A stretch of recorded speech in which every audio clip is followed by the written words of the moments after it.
football who were colleagues on the same staff at Washington under Chris Peterson. Yeah, and you know what? I think that Coach Lake would probably want to have Jonathan Smith's offense, especially running the ball. He wants to try to turn things around. He said in our conference that he has to run the football. And that's a key for them tonight. Yes. And they've played well on the road, whether it's under Coach Pete. Now, this is only the second true road game for Jimmy Lake as the Washington head coach, and his first road conference game. So you wonder how that will play in as Oregon State won the toss, deferred, and kicking off Everett Hayes sends it through the back of the end zone for Oregon State. The Huskies have the ball at their own 25-yard line. And Dylan Morris, a couple of touchdowns, no picks. Coming into tonight, he's the #1 passer in terms of yardage in the Pac-12. You know, solid outing in the win last week against Cal, but again, we're trying to establish a run. You got to be more balanced because this Oregon State defense wants to make you one-dimensional. They'd much rather take them run away and force you to pass the ball a lot of times. So an offense that ranks last in the Pac-12 in rushing at barely over 100 yards per game. But they're second in passing, and Morris the #1 passer. And they'll run it with Sean McGrew straight ahead on first down, and he's swallowed up. The Oregon State front. Avery Roberts, Omar Spates, you're going to hear their names all night from this Oregon State defense. If you're Dylan Morris, I know you're young and has to not really experienced, but you have to realize that Oregon State stacked the box. That time they had an 8-man box. Really difficult to run the zone option in front in it. Second down, 10 after no gain. Redshirt freshman from Puyallup. Dylan Morris. Pressure coming, drops it off to Sean McGrew, and he's shoved out of bounds near the 30-yard line by Alex Austin. Third down for the Dogs. You already see early that Hughes Murray, #2, got a little bit of pressure on that last play. And the offensive line has had some issues, especially picking up games all season. So this is a situation you don't want to be in where you're third down and long. 3rd and 7 from the Washington 28. Oregon State showing blitz. Here they come. Morris hangs in there, fires to the outside, and a catch is made. Terrell Bynum, first down Washington out across the 40. Nice out route by Bynum on Jaden Grant. You see the blitz is picked up. Now Dylan feels secure to step up, throws a deep out route, and it's a nice pickup by Bynum. 15 yards to Bynum for the first down.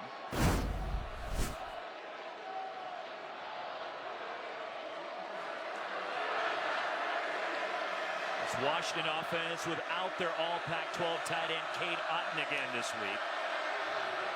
As Dylan Morris on the slant into Oregon State territory. And it's Rajon Wright in coverage as the catch made by Rome Odunze, the freshman from Las Vegas. Nice little throw and catch from Morris to Odunze. There's a very tight window. Got a blitzer coming in your face. The inside slant gets it there before the linebacker can convert over. Odunze, who had 3 catches in his season debut against Cal last week with his first grab tonight. 2nd and 1. And they'll run it with McGrew. Has a first down inside the 45. The Huskies move the chains. Nice little run by the offensive line right there. Then look at them pushing the orange jerseys back. You see there's separation on controlling the line of scrimmage. That's really good, especially by the internal part of the offensive line. And that's what you were looking for from this Huskies offensive line, Link, was the inside, the guards, the centers. Would they get that push? Absolutely, because they haven't really been consistent all year. It's a good sign for you to be able to go run those types of runs and keep it inside where you're strong. After a pickup of 5 at the Beavers 44, Odunze in motion. Morris, pressure coming, fires, the catch is made, Bynum, down the sideline, Terrell Bynum, touchdown, Washington. Great recognition that time, Roxy, by Dylan Morris, realizing that there's a single safety in the hole, and he's got man coverage. Because the offensive line gave him time, that crossing route came wide open, and he was able to hit him in stride for the touchdown. 3rd touchdown catch of the season for Bynum. 44 yards and an early strike from the Huskies. We're not even 3 minutes in. Yeah, good sign for the offense to get some things going and obviously put 7 on the board. So nice try by the Dogs to start this game. High snap, Peyton Henry's extra point, and a nice job by Race Porter to get it down And the Huskies knock it through, and the Dogs are on the board. Well, when good things happen, when you pick up the blitz, see the crossing route, bind them for the touchdown, Dogs on top.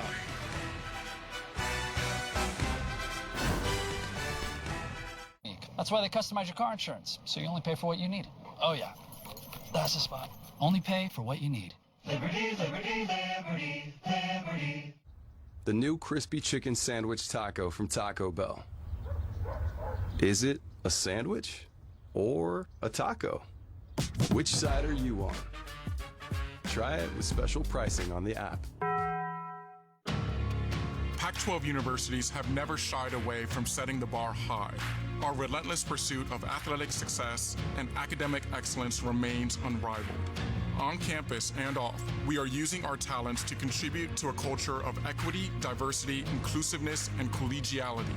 This is our X Factor. This is what it means to be the Conference of Champions. Pac-12, the Conference of Champions.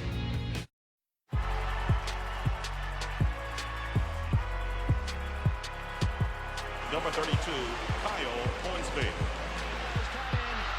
Inside the 30, touchdown. Michaela burns it. An incredible finish by Hall. The NCAA and its member schools offer nearly 500,000 college athletes a path to go pro in something other than sports. Learn more at ncaa.org. Will my grandkids sit here one day? Yes! Will we get this done by Friday?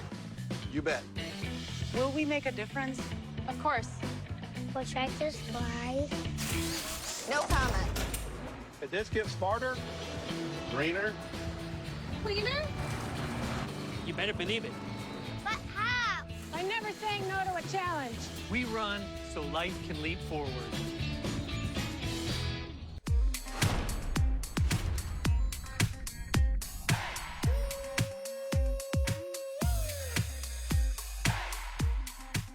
Touchdown scored by a Pac-12 team, including the 44-yard touchdown pass from Dylan Morris to Terrell Bynum. Pacific Premier Bank is donating $100 to the United Negro College Fund and the National Urban League in support of social justice. That is your updated total after Morris's touchdown pass to Bynum. As Dylan Morris went 4 for 4 in that opening drive for 70 of the 75 yards. 6 plays it took the Huskies to maneuver down the field. Now Peyton Henry kicks off for the Huskies. We'll see if Oregon State can answer Washington's touchdown, but a terrific play by the Huskies. Yeah, I thought Dylan Morris was going to take the speed out, noticing he had man coverage, but unbeknownst to me, what beats man coverage are crossing routes. Terrell Bynum loses the secondary and then runs for pay dirt. So that's a great play, great patience by Dylan Morris with a man in his face. Here comes Chance Nolan, and the Beaver offense looking to answer the touchdown from Bynum. There are the numbers for Nolan last week, 4 touchdowns against USC. And again, he's completed 72% of his passes this year. Trevon Bradford in motion for the Bees. They'll throw on first down, and looking around, will throw to the sideline, and it's broken up, hustling in Kyler Gordon at the last second to disrupt that pass, and it's down. Well, we mentioned at the top of the show what kind of performance he had last week, and he showed some great recovery there because he's sitting back. Got 2 men in his zone. Great awareness, comes up and makes a play on the ball. Tried to get it to the tight end, Luke Musgrave. 2nd and 10. Good sign for Washington defensively is the return of Trent McDuffie to the lineup. The second team all Pac-12 performer from a year ago. Outside, it's caught up the sideline, and a first down to Luke Musgrave for Oregon State. Looked like there was a lot of attention being paid to Zariah Beeson, number 18, by the Husky secondary, and then he comes up and goes underneath to his tight end and gets the first down. Gain of 11.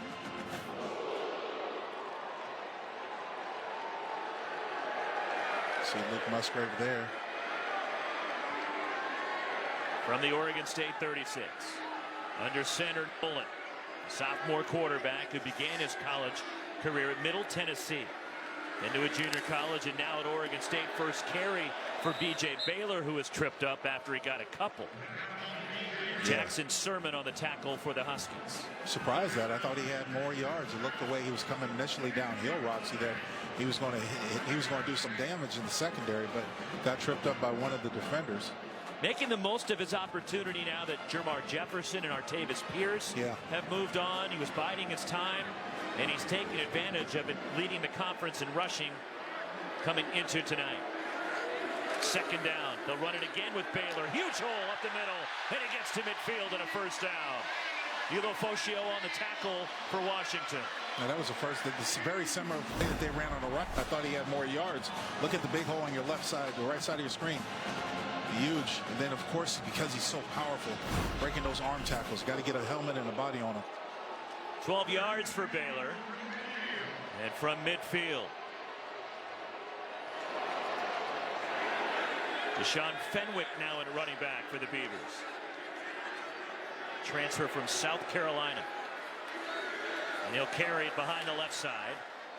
And fights down to the Washington 47. A gain of 3 is Tui Tele on the tackle for Washington.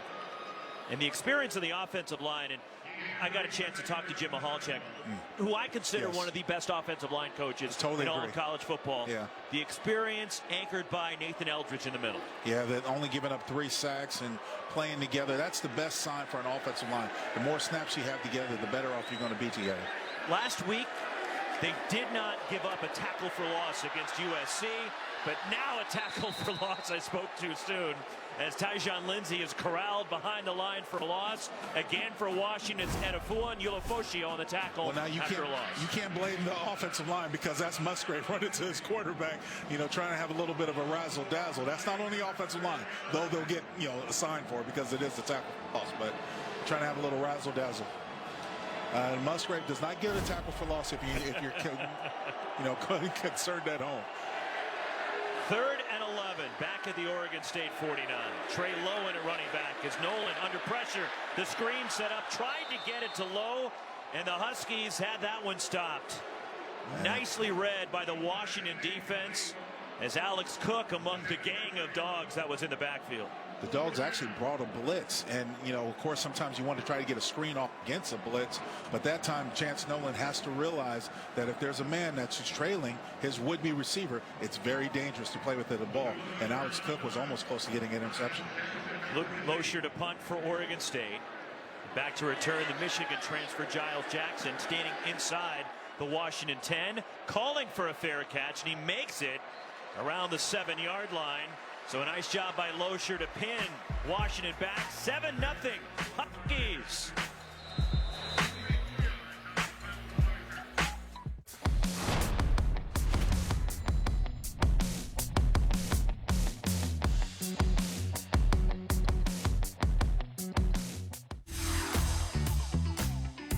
You're watching Pac-12 Network. With 26 flavors, got a sauce for every squad.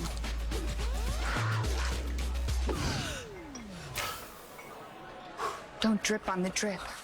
The greatest of all times. Buffalo Wild Wings. I'm not getting through the pandemic just to end up with the flu. I asked for Fluzone High-Dose Quadrivalent. It's the #1 used flu vaccine for people 65 and older. Fluzone High-Dose Quadrivalent is the only vaccine approved by the FDA for superior flu protection in adults 65 plus. I'm not letting my guard down. Fluzone High-Dose Quadrivalent isn't for people who've had a severe allergic reaction to any flu vaccine or vaccine component, including eggs or egg products. Tell your healthcare professional if you've ever experienced severe muscle weakness after receiving a flu shot. People with weakened immune systems, including those receiving therapies that suppress the immune system, may experience lower immune responses. Vaccination may not protect everyone. Side effects include pain, redness and/or swelling where you got the shot, muscle ache, headache, and general discomfort. Other side effects may occur. All flu shots are not the same. I raised my game with Fluzone High-Dose Quadrivalent. Ask your doctor or pharmacist for Fluzone High-Dose Quadrivalent. Reggie Bush used to eat breakfast somewhere else. Then he tried Wendy's breakfast. Now we can't get rid of him. Can you believe this breakfast croissant is only $1.99? Yeah, Reggie. I put the sign up. Choose wisely. Choose Wendy's. next Saturday. Welcome to the Palouse. It's time for some action on the gridiron, where the Cougs brace for the orange and black as the Beavers bring the dam north of Pullman. Caught for the touchdown. Next Saturday at 1 on Pac-12 Network, presented by Pacific Premier Bank. B-Dubs taps a new keg every 35 seconds. For beer so fresh, it'll make you... Are you crying? Nope. To the greatest of all times, Buffalo Wild Wings.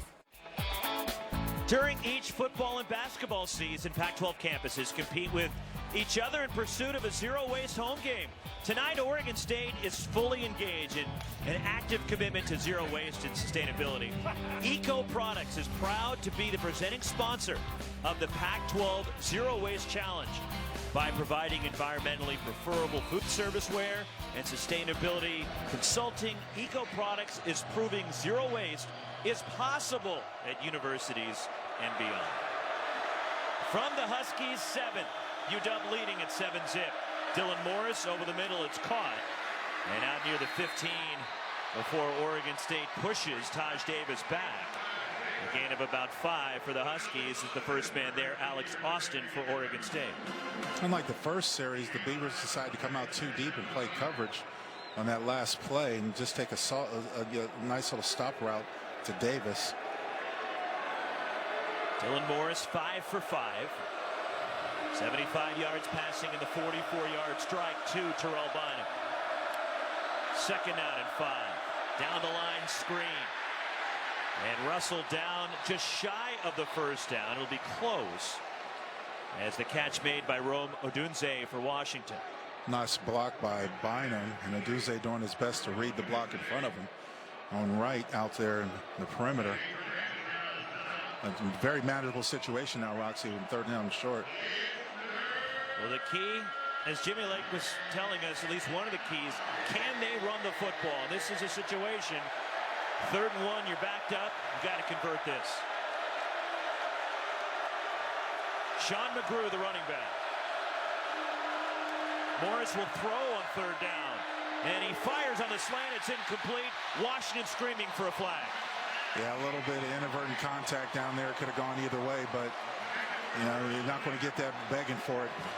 Morris was way ahead of the receiver on the slant route. Check at the bottom of your screen. See Bynum run a slant route. That's illegal contact. He's down the field. He probably got a case for a flag there. But it wasn't going. Bynum, the intended target. Alex Austin in coverage. Race Porter punting from near his goal line for UW. Trevon Bradford standing at the Oregon State 35, the return man. Henry had 2 punts for 60 or more yards last week. Launches this one as Bradford waiting for it to come down. And Bradford is dropped immediately. Outstanding coverage from Washington. And hustling down the field, Dominique Hampton, the defensive back. Oregon State takes over, 7-0 Dogs. You know, one of the best part of being a dad? Yep. You didn't finish? Let me have that. No problem. Let me finish it for you. I'll finish it. That's why you get a dad bod. It's a thing of beauty, man. Sonic Grilled Cheeseburger. It's a tasty life. And it is important to me because I am doing my part in keeping my community safe. Recently, I got the COVID-19 vaccine in order to protect my community, my teammates, and those around me. Vaccines protect you, your community, your team, and your family. Vaccines will help us get back into the classroom and back to the sports we love. Vaccines will get us back to competing in front of our fans. The vaccine is our ticket out of this pandemic and back to normal. It will allow us to return to our sport and activities that we love. As a student athlete, I'm most excited for more fans to be able to come watch us and cheer us on. Vaccines are important to the health of our Pac-12 communities. So do your part to protect our Pac-12 community by getting a COVID-19 vaccine. Don't miss your shot. Let's go on offense against COVID-19. That's why we're asking you to do what we did and get vaccinated. Now that I'm vaccinated, we can be together. I really hope you're vaccinated too. Vax the pack.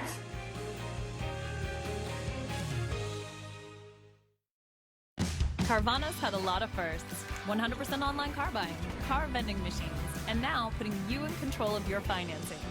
At Carvana, get personalized terms, browse for cars that fit your budget, then customize your down payment and monthly payment. And these aren't made-up numbers. It's what you'll really pay, right down to the penny. Whether you're shopping or just looking, it only takes a few seconds and it won't affect your credit score. Finally, a totally different way to finance your ride. Only from Carvana, the new way to buy a car. Paul loves food, You want to order? but his diabetes made food a mystery. Everything felt like a no. But then Paul went from no to no. With Freestyle Libre 14-Day, now he knows how food affects his glucose. And he knows when to make different choices. Take the mystery out of your glucose levels and lower your A1C. Now you know. Try it for free. Visit freestylelibre.us.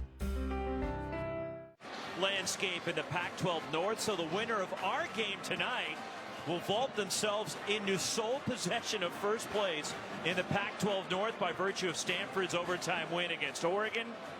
But Oregon State, Washington, both 1-0. And it's going to be a dogfight here, no pun intended. We've got two good teams that are going at it right now. Silas Bolden going in motion for the Beavers. Oregon State begins this drive at the 36. DJ Baylor cuts it to the left and gets out across the 40 is Sam Taimani on the tackle for Washington. And you know, to me, it's one of the formulas for success for the Beavs. The run is going to set up the pass. And I know in the last series they tried to come out throwing a little bit, but now comes Coletto in number 12. We'll see what their short yardage package is. The jack of all trades. Oh, boy. Jonathan Smith. He's the fullback in front of Baylor on 2nd and 3. DJ Baylor through the line to midfield. First down, Oregon State. Alex Cook tripped him up. Well, look at the average on first down plays. I mean, you set up 2nd and 3rd and short. You have a higher percentage of offensive, almost 8 yards per every first down play. That's a wonderful average. And they just showed you part of that running game, just what they do, and they do it well. So the number 1 offense in the Pac-12 and rushing game in the conference, Oregon State. From midfield. 2 tight ends for the Beavers as Nolan hands it off to Baylor. And he's into Husky territory. Is Taimani again on the tackle for Washington after Baylor got 5. It looked like the Dogs had it pretty well defended. From my vantage point, there was just a stalemate at the line of scrimmage between the offensive line and defense, what you want. But when you have a back like B.J. Baylor coming downhill, you're getting 5 yards of crack. There's no reason to go away from it. Run between the tackles until the defense shows you they can stop it. So an Oregon State offense that puts up more than 470 yards a game, number 1 in the conference in total offense, more than 225 per game on the ground. They've run for 200 plus in each of the last 3 games. 2nd and 5. Here is Baylor. And Baylor trying to power his way down to the 40. Stopped a yard shy of the first down before he is driven backward. And Afuon Ulofoshio, the first man there for Washington. It's one of those instances where the offensive line is beginning to instill its will on the opposing defense. And just look at the overall improvement from where he was in 2018 to 2020, where he is right now. So much more power he's getting coming out of that backfield from that deep side, that deep snap. Deshaun Fenwick checks in for him on 3rd and short. Jack Coletto lining up at quarterback. Fakes the handoff straight ahead. Coletto, first down, Beavers. Again, first down efficiency. They get 5 yards on the first down play. They get 4 yards on the second down play. Then you bring in your short yardage offense. Coletto just a zone read. Offensive line does a decent job at blocking the box. Get the first down, keep the chains moving. So the 6'3", 240-pound Jack Coletto, former quarterback, who's gone back to helping out on the offense, even though he's listed as a linebacker. So Chance Nolan back under center here for Jonathan Smith's offense. From the 36, and this is Fenwick, the ball carrier. Gets 4. Cooper McDonald on the tackle for Washington. And look, the Beavers have scored 40 or more in each of the last 3 games. It's the first time they have done that since 2013. Oregon State has never scored 40 or more 4 consecutive games. That's the chore for Jonathan Smith tonight. Yeah, it's going to be a hard one. Coach Lindgren, the offensive coordinator right now, has a pretty solid game plan up against, from what he's seen in this series, up against Washington's too deep. 2nd down 6. 3.5 minutes to go in this first quarter. A pitch, Fenwick trying to get to the edge. And a nice read to string it out. Then Washington collapsing. Ulofoshio again on the tackle. He's been active. He is second on this Washington defense in tackles this season. Well, Washington does have pretty good side-to-side speed, and you see Ulofoshio with the ball in to get downhill. That's a great tackle, open field tackle, and not giving up the perimeter. Look, this is a Washington defense that's third in the conference in total defense. They allow under 18 points per game, and they've allowed 13 or less in 2 of their first 4 games. Through the line, Nolan keeps first down, Oregon State inside the 25. Had the defense fooled that time. Didn't look like the thought chance had actually given up the ball. I couldn't even find it at first. Defense just hoping they can find it. Yeah, high snap, great fit. Puts that ball away. I mean, it's hard to find. I couldn't even see it at first. I thought he had handed it off. Beavers have converted a couple of third downs rather, to get first downs on this drive. DJ Baylor back in a running back on first down, play action for Nolan. Fires to the outside, inside the 20, and chopped down there as Zariah Beeson the catch for Oregon State, whereas Trent McDuffie in coverage for the Huskies. And McDuffie coming up from his 2 deep, having to drop back to respect the corner route. Chance not taking any chances with it. Another one, no pun intended. So Beeson, the second-year freshman, had 16 catches a year ago with his 8th this season. As Nolan is 2 for 4. 2nd and 5. DJ Baylor hit at the line, and it quickly closed off on him as the first man there, Cooper McDonald, for Washington to bring up third down. Well, look how Cooper just defeats the tight end, gets penetration. He's the only white shirt that's actually in the backfield because the offensive line is doing such a good job that he's able to disrupt that play and get Baylor down before he gets a full head of steam. 11th play of the drive for Oregon State. 3rd and 5 from the Washington 18. Trey Lowe, the running back for Nolan. Tyjon Lindsey in motion. In protection. Nolan looking. Can't find anybody open. Keeps it alive. And he lobs it down the sideline for Lindsey, but he stepped out of bounds. The ruling on the field is that the quarterback was out of bounds. The ball is dead at this spot. Chance Nolan stepped out back near the 20. The refs right there. Now the Beavs have to go for 3. Let's see on the scramble. All the time in the world. Washington does a great job in its zone. Watching, following the eyes of the quarterback. It's right on the Washington sideline. Crowd didn't think so, and Jonathan Smith. His players on the sideline are asking for a challenge. They show the replay on the big screen in the stadium.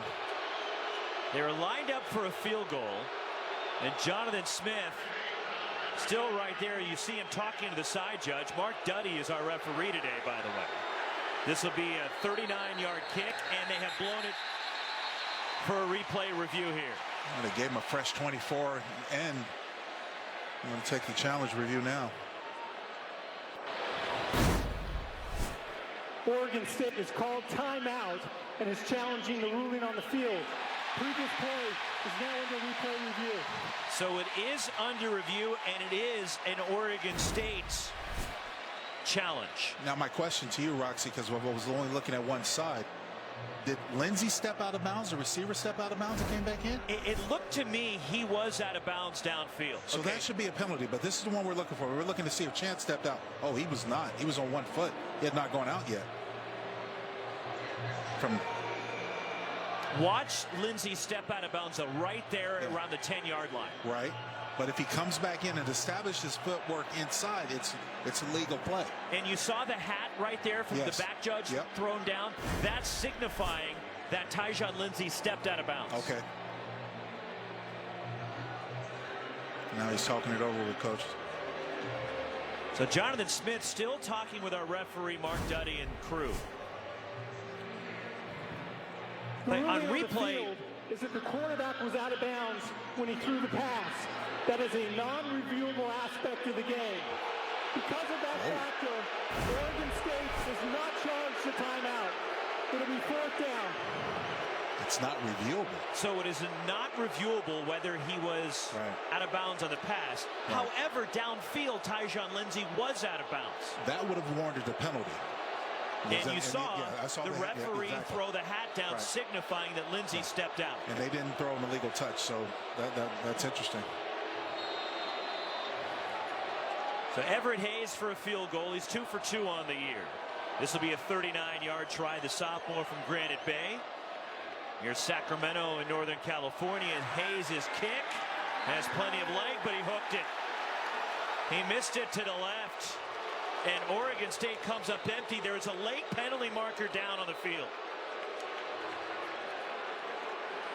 There is a late flag, and I'm wondering if this is an unsportsmanlike, a taunting penalty after the play.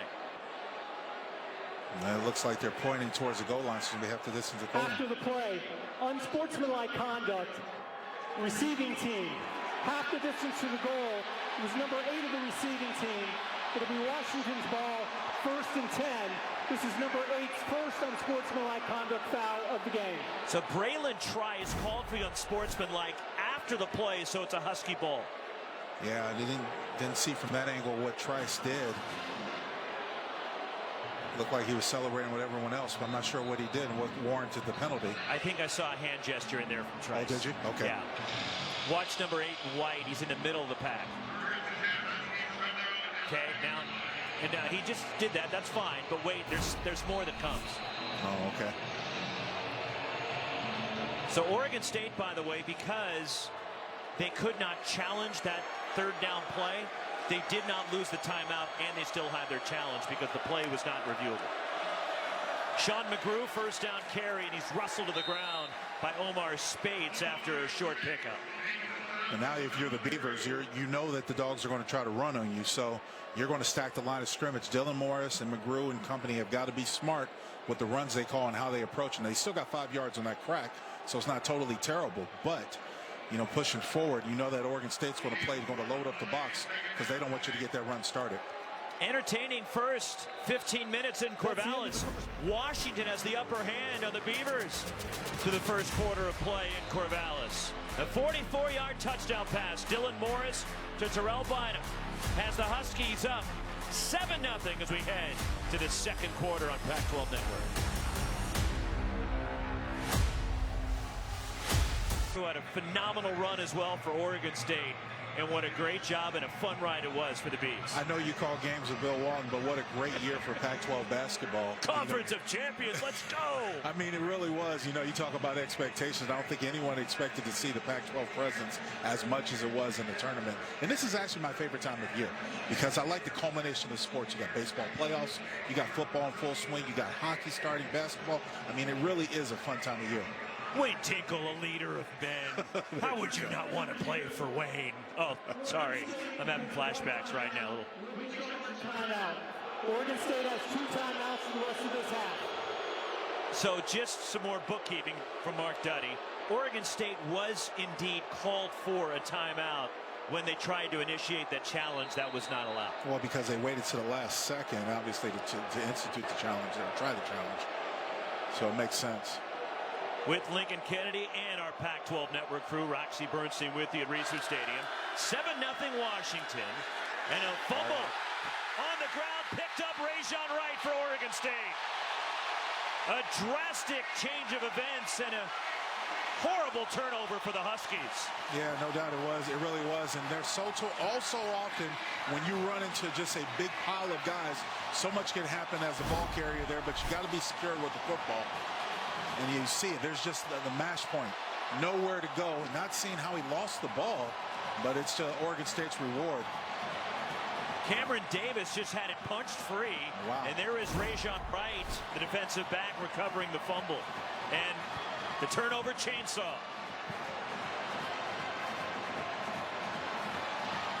A disastrous turnover for the Huskies, and Oregon State has it at UW 11-yard line.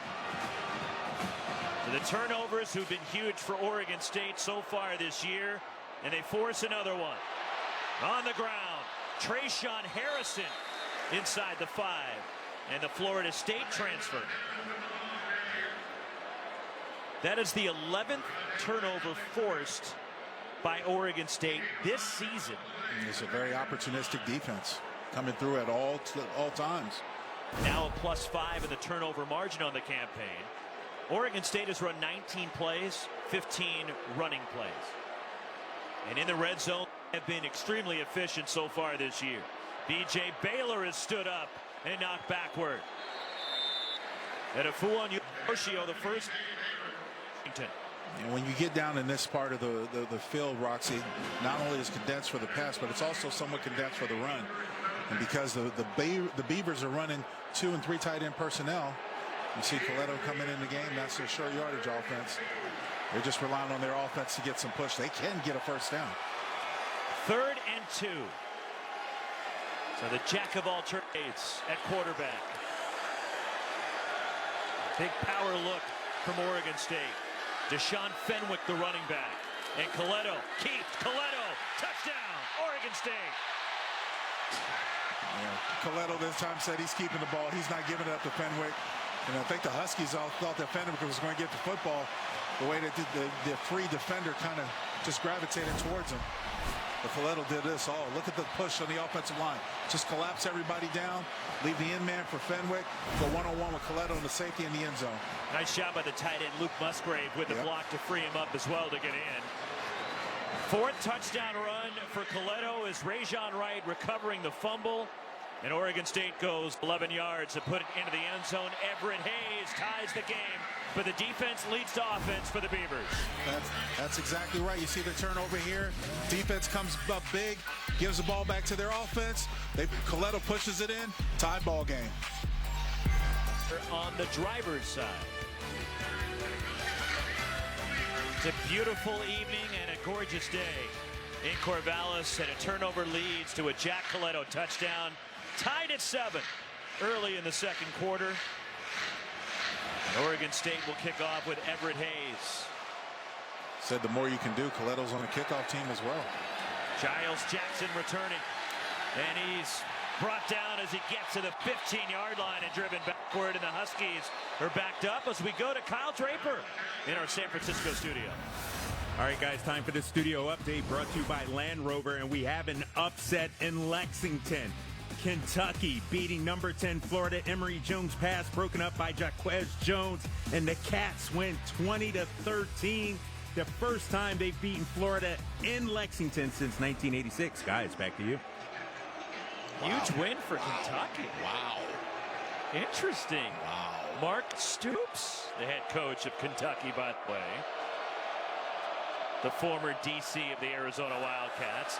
Dylan Morris, the screen, cutting it back. Terrell Bynum, and he's upended, is shy of the 20-yard line by Alton Julian. As Morris is now 8 for 9 through the air. Bynum was just trying to get a little bit of room, actually using that tunnel screen like an extended run. Thought they had the Beavers outflanked, but the defense did a great job at rallying for the tackle, the game tackle, to limit the amount of yards gained. Huskies trying to start 2-0 in league play for the 5th time in 6 years. Morris on 2nd down. And Julian closes in. And a short pickup and a big hit from Julian on Terrell Bynum. You got to like the coverage. You got to like this secondary, and they're going to be fun to watch. I don't know how much the Huskies are going to try them tonight, but this secondary is experienced, and you see right there, Julian coming downhill. I mean, really, no gain, honestly. It's just really, really quick on the tackle. 3rd and 6. Crowd getting revved up here behind Oregon State. Students have shown up in full force tonight in the Beaver Dam. Dylan Morris tipped. 4th down for Washington. Well, I think even if Bynum was to catch it, he wouldn't get gone anywhere. He was in the midst of 2 Beavers linebackers right as they sit in the middle part of that zone. But you look here, the protection is pretty solid. And then you can't get there, get your hands up. On Murray. Nice little internal screen between the 2 tackles and the end. Forcing a punt. sixth-year senior from Federal Way, Washington, for Oregon State with the pressure. And here's the punting unit. And Race Porter is averaging 49 yards a kick. And this is a low-line drive, returnable for Trevon Bradford. Penalty marker is down. Bradford makes a move in midfield into Husky territory. But a penalty marker is down way back at the 25-yard line, where Bradford in the area where he caught the punt from Henry. Yeah, from Porter, I should say. Low-line punts are really hard to defend. The returner gets a running start, but oftentimes the gunners covering. Number 21 of the kicking team went out of bounds on his own and returned it back into the field of play. 5-yard penalty tacked on. First down. It's against the Huskies anyway, so. That'll give Oregon State 5 more yards. Better field position on the plus side of the field. For 20 yards. And just a phenomenal win for Jonathan Smith and his program last week. They racked up 535 yards of total offense. The defense had 3 interceptions. As Oregon State begins this drive at the Washington 42. Play action for Chance Nolan. He'll run it now, and he'll step out of bounds, forced out by Jacob Bandis across the 40-yard line. A little bit of a play action because they've had so much success running the ball. Jeremiah Martin got away with a little bit of a hold on Musgrave, but it wasn't called. The tight end was trying to go out in the flat, and that's where Chance wanted to go with the football. All 4 drives so far for Jonathan Smith's offense have gone into Washington territory. Of the 22 plays, 18 runs. Run number 19, and B.J. Baylor breaking a tackle of Trent McDuffie. Second effort, first down Beavers. Washington likes to run a lot of boundary blitz, and that time McDuffie comes in, and he's actually almost like a safety down in the box as he's unblocked. You'll see number 22 coming in the screen, but here's a word: you got to wrap up, young man. When you go low, you got to wrap up. B.J. Armstrong showing that leg strength. B.J. Baylor, I should say, showing that leg strength right there, getting an extra yards and the first down. Baylor 9 carries, 49 yards. On first down, Chance Nolan underneath, and a gain of about 5 for Oregon State is MJ Tafisi closing in on Zariah Beeson, who made his second catch. And then check out the route here, just a little stop route in the middle of the zone. Take what the defense gives you. Again, it's first down efficiency. Gaining 5 yards in your first play sets up second down and 5. In this part of your in your playbook, Roxy, you have everything that you can use. You can do it. You run, you can pass, play action, even take a strike downfield if you want. Stay ahead of the chains. Absolutely. Deshaun Fenwick in at running back. Chance Nolan, it gives it to Fenwick straight ahead. And a big surge gets him a first down. An enormous hole opened up by the offensive line. Cameron Williams finally on the tackle for UW. You know, UW is trying to show the outside. Kyler Gordon comes in and tries to make a tackle on Fenwick. But again, hitting the lower part of the body does not do enough to trip him up. Right now, look at the offensive line, just controlling the line of scrimmage. There's only one unblocked jersey, and he's a defensive back. You have the advantage, you feel, if you're Oregon State with your bigger running backs. Fenwick's listed at 6'2", 230. I'm going to bring him down with a little arm tackle. You think Jim Mahalchik, the O-line coach for Oregon State's enjoying this? He's loving this. This is an offensive line, men and coaches dream like this. Another Fenwick, big hole. Fenwick inside the 10. First and goal, Oregon State. You're going to have to come out of this defense one way or the other. You watch this offensive line. Everybody's going to the right. There's a hat on the hat. The box is completely blocked. The first person that makes contact is the safety, Alex Cook, coming into your picture. And if he misses, there's no one else there. Control the line of scrimmage. Control the front 7. E.J. Baylor back in and running back on first and goal. From the 5. Baylor wrapped up and dropped. Tuli Latuli-Nasano on the tackle for Washington. That's the only way you're going to win. You got to defeat those one-on-one blocks. See the penetration by 91. Getting in the backfield, just controlling the line of scrimmage. Who's going to win? Because that's how you can grade how well your offensive line, how well your running game is going to be. Control the line of scrimmage, you can get runs downhill. If not, if you give up penetration, defense wins. Physical tackle from Latuli-Nasano. 2nd and goal after no gain for Baylor. Javon Bradford in motion. P.J. Baylor bounced it to the outside. He'll walk into the end zone. Touchdown, Oregon State.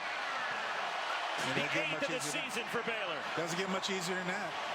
It really doesn't. Great job by this Oregon State offensive line. Collapsing the Huskies. The Huskies are looking for it. They loaded up the line of scrimmage. And look, there's nobody in there. Get away with a little bit of a hold on the interior part, but it wasn't called. Control the line of scrimmage. Beavers on top. So the short field pays off for Oregon State. Everett Hayes, the extra point. 14-7 Beavers. And I love running football. You see all the white shirts that are blocked. Just to run that. And the Huskies play that too deep. And look, we're going to run it until you stop it. They're going to either force them to come out of defense or you're going to have to make more adjustments. Because right now, Oregon State's offensive line and tight ends are owning the Washington defense. The #1 rushing attack in the Pac-12. Getting it done on the ground. And Jonathan Smith's team up 14-7. Everett Hayes kicking off. And it goes into the end zone. It will come out to the 25 for the Huskies. And Dylan Morris is 8 of 10 through the air for 83 yards, but they've been one-dimensional so far. They've had trouble running the football in this game against Oregon State. So we'll see what Washington can do, and John Donovan, their offensive coordinator. And there's the coach right there, Mahalchek, offensive line coach. Have the utmost respect for that man. He's such a good coach. I love the way he does things. I love his attitude, especially when it comes to running the football. Instilling your will. That's such an attitude that offensive linemen love to have. Sean McGrew, running back. And he gets the handoff. And he's wrestled to the field shy of the 30-yard line. Prior to that run, Roxy, they only had 5 rushing yards. And again, you know, the turnovers, a short field, that all hurts you. But here's the thing. Now that you know that your defense has spent so many plays out there on defense, and of course the opposing team is pushing you around, it's not only imperative you get first downs and eventually get points, but you got to control the line of scrimmage yourself. Keep in mind a Washington offense that is last in the Pac-12 in rushing. And 2nd down, McGrew through the hole, spins out of a tackle, driven forward, has a first down. Avery Roberts, the first man there for Oregon State, that cleaned up from Samisi Saluni. You know, for first down. So many people have asked me what's going on with the Huskies offensive line because they came into the season with pretty high expectations. And we've seen a little bit of inconsistencies ever starting from the season with the Montana game. It just takes time to gel. More plays, more snaps, but you got to put an effort in. From the Dogs 36. Morris launching it downfield, and it's incomplete. Tried to get it to Jalen McMillan. And good coverage from Rajon Wright for the Beavers. And if you're Rajon Wright and the Beavers, you want that. You want Dylan Morris to take his, and you're going to take your shots, obviously, on a little out and up. But more importantly, it's not something that you think, because you think the highest point of your secondary, especially your corners, probably some corners are going to be playing on Sundays in the future out here in orange and black. 2nd and 10. Just past the midway point of the 2nd quarter.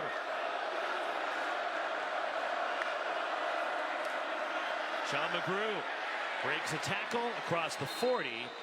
Alex Austin will get credit for the stop. Nice carry for McGrew to make it about 3rd and 3, 3rd and 4 for the Huskies.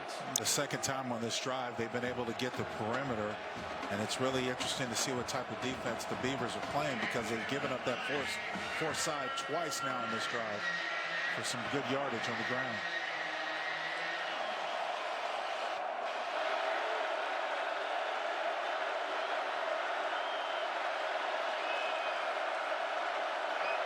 Pressure coming at Morris, who throws. It's caught and into Oregon State territory. Jalen McMillan, first down, Huskies. Well, again, the Beavers bringing a blitz, forcing one-on-one coverage on the outside, extreme man-on-man coverage. And Dylan Morris seeing right there, seeing McMillan come underneath. It's a big yards after the catch. 16 yards from Morris to McMillan.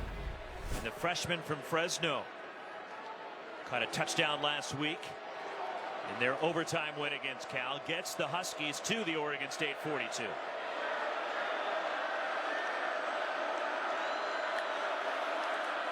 Morris from the pocket under pressure, and it's intercepted. Picked off. Avery Roberts for Oregon State.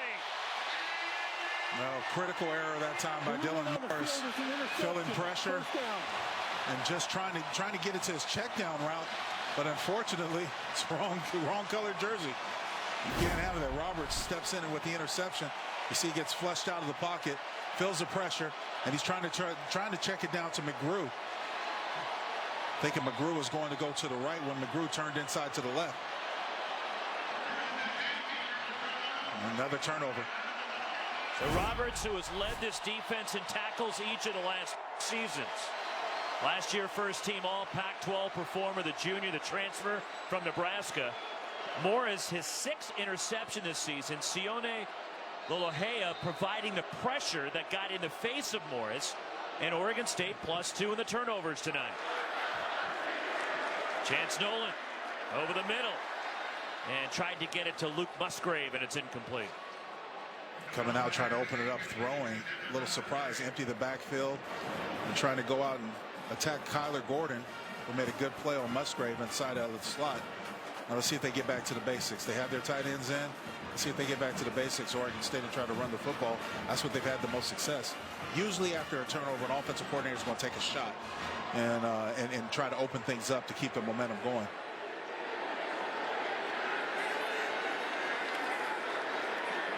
Under pressure is Nolan over the middle. It's intercepted by Washington. Taking it back for the Huskies. Asa Turner near midfield. Well, he did have Musgrave open. He just severely overthrew him. He had Musgrave open in the middle of the field, wide open. But the pressure came up and got in his face, much like it did Dylan Morris. He wants to go to Musgrave and try to make a big play. Look at 88 coming to right of your screen. He's wide open. That's a difficult pass because you've got to get it over the linebacker and before the safety. And unfortunately, it came down in the Huskies' hands for Asa Turner. Sam Taimani with the pressure is Asa Turner for the 2nd consecutive season. Intercepts Oregon State. Last year, the game in Seattle, he had the interception to seal the game for the Huskies. And now with a big momentum swing for Washington, who begin this drive inside Oregon State territory. Rome Odunze in motion. Morris underneath through the hands, incomplete of Devin Culp, who's getting the start at tight end with Cade Otten unavailable.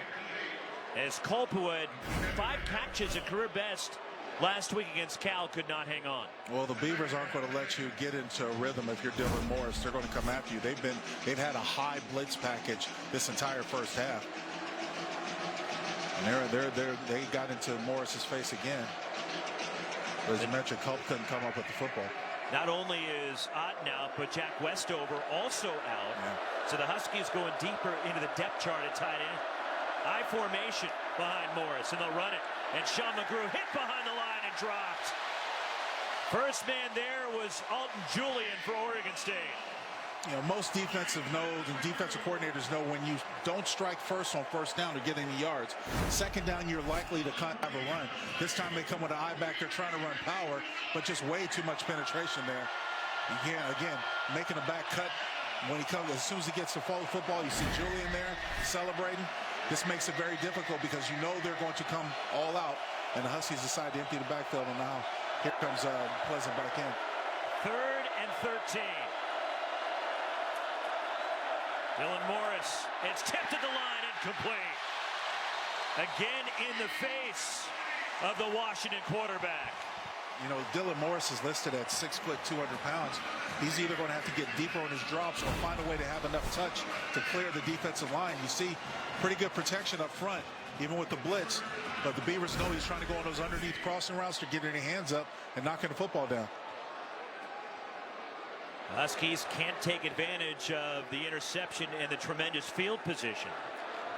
And now they'll have to punt it with Race Porter, who will try to back Oregon State up. Trevon Bradford, the return man, inside the Beavers. 10, high snap, trouble for the Huskies. And getting it away is Porter, and it takes a Washington bounce inside the 20-yard line and still going inside the 15. What a play by Porter. I've never seen anything like that before, Rex. And then when you look at the replay, you're thinking it's disastrous, and Porter is able to get it away.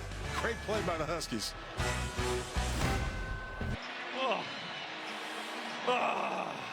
First half stats analysis from our ball game.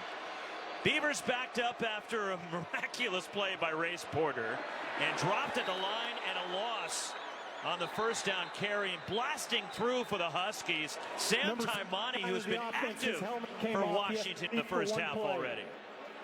Well, it was really interesting, the last series. This is the 12 personnel, 2 tight ends, and again, Taimani gets pressure, pushes the guard. That was a Brandon Kuiper, it looks like, number 68, pushed him in the backfield. No, that was the right guard. Nuskeo Boonham, who lost his helmet, will have to sit out one play. Yeah. Already the 4th tackle for loss for the Washington defense. Loss of 1 for Baylor.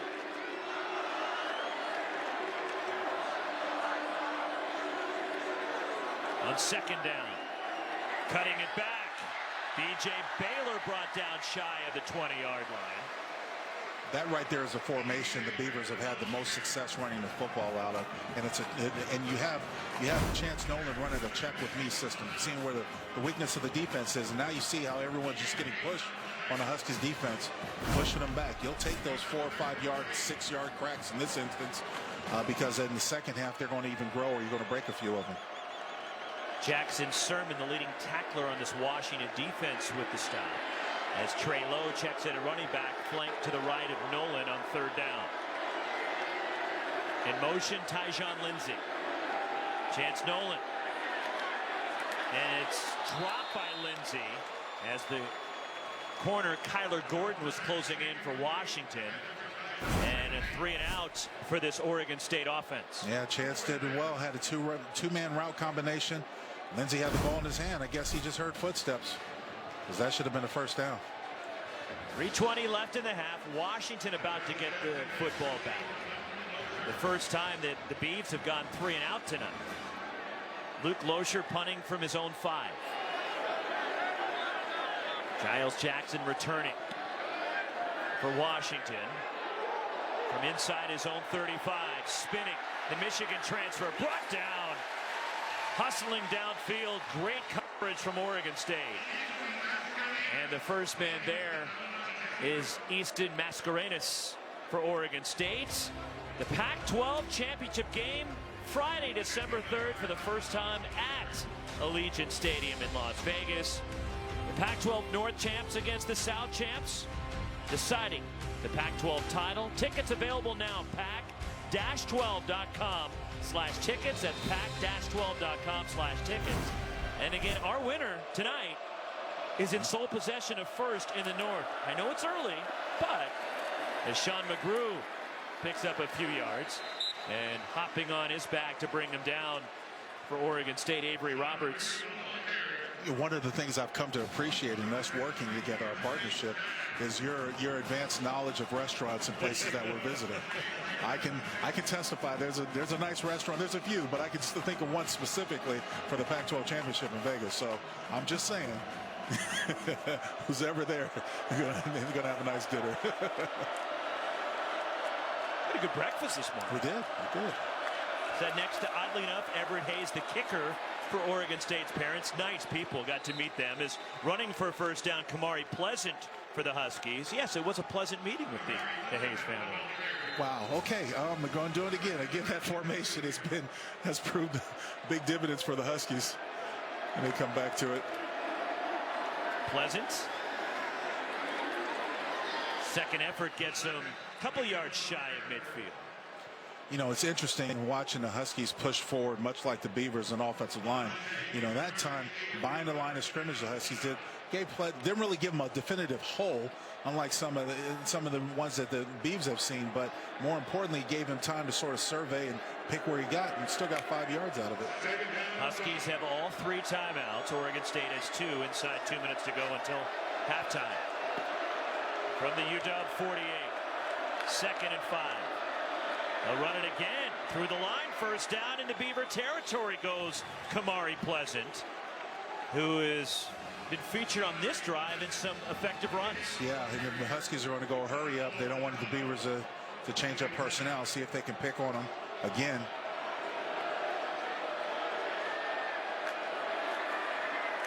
Another run. Kamari Pleasant skips it to the outside, cuts it back. Nice run for Pleasant. Another Washington first down. Now this is a gun run power, a version of it. Left guard's going to pull. Pleasant doesn't want to come out.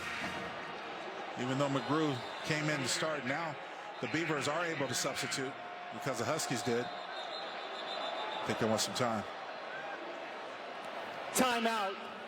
Washington, their first charge timeout of the half. This will be a 30-second timeout. Taken by Jimmy Lake and the Huskies. As 5 carries for 39 yards on this drive by Kamari Pleasant. Time for Nextiva Team Talk. When you need to talk with your team, always use Nextiva. Lincoln right now, the Washington offense, a group that has had trouble running the football. So I got to imagine they're talking it over on the sideline, and what's working for them, that they're able to run the football effectively on this drive. That's exactly right. And that last play was just a gun version of power, where you pull your backside guard, and Pleasant did his great job showing vision and picking his, getting at that game. But there's a minute 12 left, and it's critical for the Huskies to get some points out of this drive, because they're going to have to kick off to the Oregon State Beavers and start the third quarter. At the 31, still 2 timeouts remaining for Washington. Dylan Morris. Pressure coming, drops it off underneath, and chopped down is Devin Culp, who made the catch, and a good tackle in space by Avery Roberts. Well, he did want to go to Jalen McMillan, who was the single wide out to the left of him. Thought that McMillan can get away with a double move, but as I said, this Beavers secondary is pretty doggone good. They've got some guys that are going to be playing on Sundays. Didn't fall for it. This is a veteran team in Oregon State. A lot of experience all over the field. As they bring pressure in the screen for Sean McGrew, who spun out of bounds near the 25. Beavers have shown a lot of blitzes, exotic blitzes coming from the field on that last one, trying to overload, maybe catch Dylan Morris and make it a mistake. And Norris that time just on McGrew with this quick out route. Not only does it stop the clock, but it's a safe play. 37 seconds left in the half. Conversely, a very young Washington roster that has 78 freshmen, 78 on the roster. 109 of the 126 on the roster are either freshmen or sophomores. They'll run it with Kamari Pleasant to the outside. Pleasant down the sideline. First and goal, UW. And get out of bounds, stop the clock. 30 seconds left. Well run. Watch the right side of your screen. Do a great job. Receiver coming in and get the number. Collecting with the safety. Ketan Oladapo finally with the tackle from the 9. Kamari Pleasant straight ahead. And Pleasant to the 6, picked up 3, and Jimmy Lake goes out onto the field to get timeout with 14 seconds left in the half. Washington, their second charge timeout of the half. This will be a 30-second timeout. It's going to be a challenge. Where do you go? Where do you go play-wise? Where does John Donovan go here? The field is condensed. You've got 14 seconds. You still have a timeout, so all the middle of the field is open to you. But what we've seen so far out of Roxy, what we've seen so far out of the Beavers is they like to bring a lot of pressure, and they're going to press the outside receivers with their good corners and their secondary, because they know that they feel that they're better than Dylan Morris and his decision making in this young receiving corps. And Jimmy Lake talked to us earlier this week, Lincoln, about these type of situations. Yes. And finishing drives, getting points before halftime. Easier said than done when you have as young a team as you have and a young quarterback. And you're out with one of your star players in Cade Otton. Because this will be a great place to try to isolate and open up for your tight end. Your all-conference tight end. Absolutely. 1 timeout left for Washington. 14 seconds. Second and goal. Here they come. Sean McGrew straight ahead. And he gets to the 2, and the Huskies will take their final timeout. 10 seconds until halftime. So interesting that they're going to the ground. Washington, now, it's been effective on this drive, Lincoln. But in a situation where you would expect the Huskies to try to move the football through the air, they're going to the ground game. Yeah, it really is an interesting call. But at the same point, the Huskies didn't do as good a job on previous plays in this drive at blocking the entire line of scrimmage to the front 7. You saw in that instance that both linebackers, Roberts and crew, had a full head of steam coming downhill to McGrew. Really interesting play choice. So as you're in this situation with 10 seconds left, now the defense knows you're going to rush. And, you know, this drive has Washington has ran the ball for 63 yards as compared to everywhere before, only 19 yards. And Kamari Pleasant on this drive with 6 carries. And he's back in the game. For 55 yards. But you can't run it here, because if you run it here and you run outside the end zone, half's over. Yeah. And it's third down.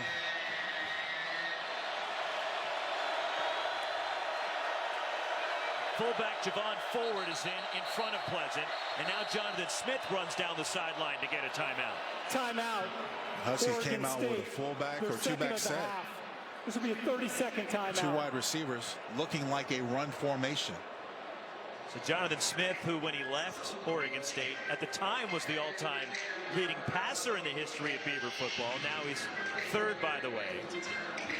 Thanks to guys like Sean Mannion, who came to Oregon State. But Jonathan Smith, now 42, was at Washington 2014 through the 17 season and took over the program at his alma mater. But he joined this Oregon State program as a walk-on in 1998. That season, he set the single-game passing record for Oregon State. He threw for 469 yards in a game against Washington. Trying to revive this program. A signature win last week. They've got Javion Sunday in the backfield. Tight end number 27 with Pleasant. Play action, Dylan Morris. Rolling, throws out of the end zone, trying to get that one to Terrell Bynum. And with 4 seconds left in the half, the field goal unit and Peyton Henry heading out onto the field for the Huskies. Again, there's no element of surprise here. And Dylan is trying to use the play fake, but Oregon State's not falling for it. You see the great coverage on the back end. Alex Austin. There's really no way that ball could be completed anyways. It was too much over his head. This will be a 20-yard try for Henry. He's 3 for 5 this year. A couple of years ago, second team all Pac-12, the junior from the Bay Area. He's from Danville. As the kick blasted through by Henry. And it's a 4-point game at the half. Oregon State 14, Washington 10. A very entertaining first half. It has been an entertaining first half, and for a guy like me who loves the big guys up front, it's been fun to watch because both of these offensive lines have been able to instill their will to a certain degree on the opposing defense. I love running the football, but no coach is going to like turnovers. Oregon State's in front by 4. 14-10 Beavs at the half. Taking you to the Carvana halftime report in the studio with Kyle Draper.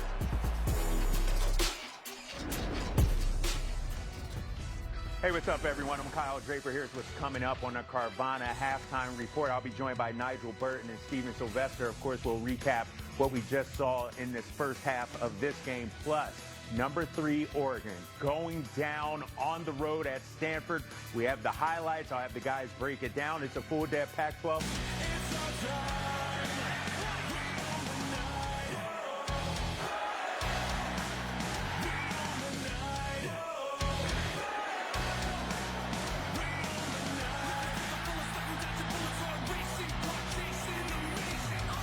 Getting ready for the start of the second half in Corvallis. Good one, 14-10 Oregon State leading Washington. Pac-12 football presented by Land Rover with Lincoln Kennedy, Roxy Bernstein with you. In the first half, Washington jumped out to an early lead. Turnovers played a big role as well. And then Washington was able to run the football effectively late after Oregon State had their way on the ground early. Yeah, Washington outgained Oregon State 72 to 54 yards in the second quarter, and they did it behind an offensive line. It's been some great offensive line play as we looked at the Oregon State offensive line. On one of these drives, both Baylor and Fenwick had a great job. Look, big boys want to eat, Roxy. So you push your way through the backfield, you control the line of scrimmage in the front 7. We're going to put you one-on-one with one of the undersized safeties. You looked at tremendous tandem block right there.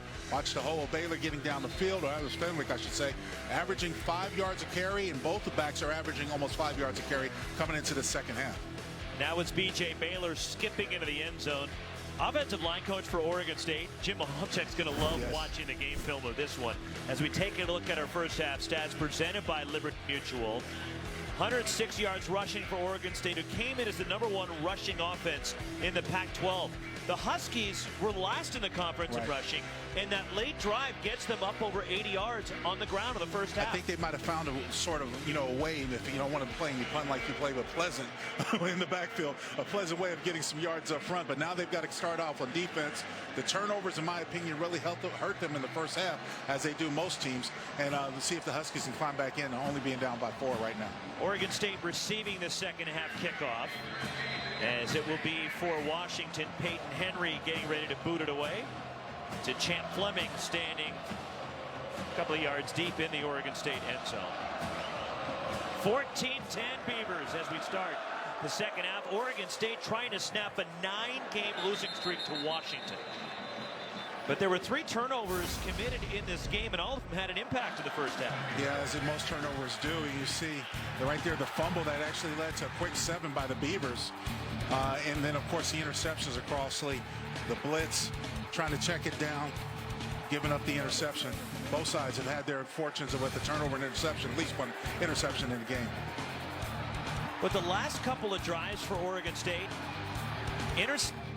and a 3-and-out, and that's opened the door for the Huskies, who got that late field goal before halftime to make it a 4-point game, as Oregon will begin from their own 25 with Chance Nolan.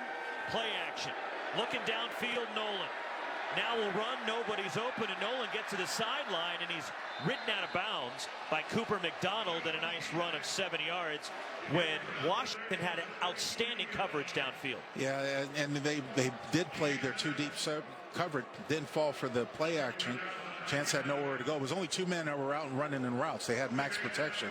They kept everyone else to try to secure the play action. Chance Nolan in the first half, 3 of 8 with an interception for just 20 yards, as B.J. Baylor is swallowed up by Tuli Nasanoa, the sophomore from the Bay Area in De La Salle High School. And look at the replay here again. You see it trying to get back to establish the run. Just too many white shirts in the back field, the back part of the field right there. Too much penetration. Got to control the line of scrimmage if you want to successfully run the football. An active game for Tuli Nasanoa as B.J. Baylor heads to the sideline on 3rd and 2 for the Bees.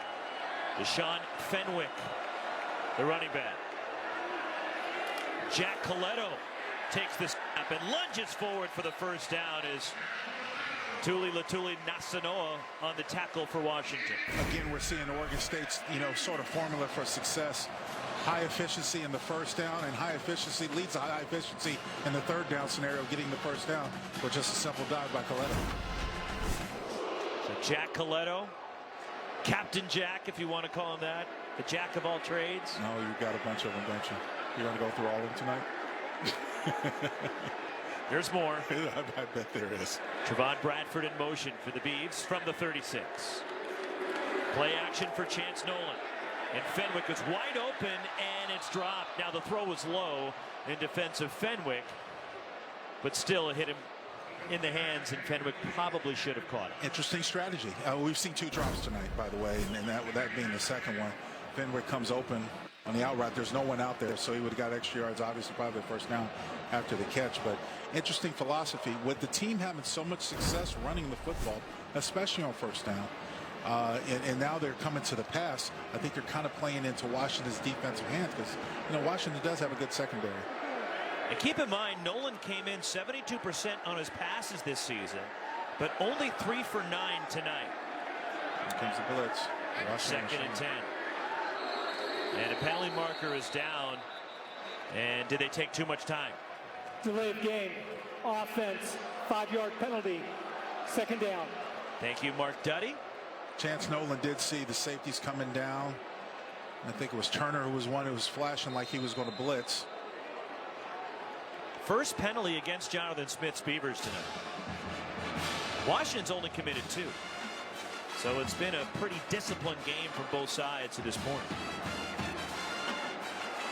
Washington substitute back in their normal defensive front, maybe anticipating the Beavers to try to run the football. 2nd and 15. Nolan escapes the pocket. Now will run. Nolan upfield, across the 35, And he's brought down by Edefua and Ulofosio for Washington. And it's 3rd and about 8 for the Beavers. Well, the Dogs right now are just daring Nolan to throw the ball. They really are. They're trying to bait him. Great coverage down. They only rush 3, so they drop 8. Look at the eyes of the secondary as they follow around the eyes of a quarterback, Chance Nolan. They're baiting him to throw the football and probably try to get a turnover. They'll take that, especially in 2nd down and long, which makes it only getting so many yards. And now you've got 3rd down and long.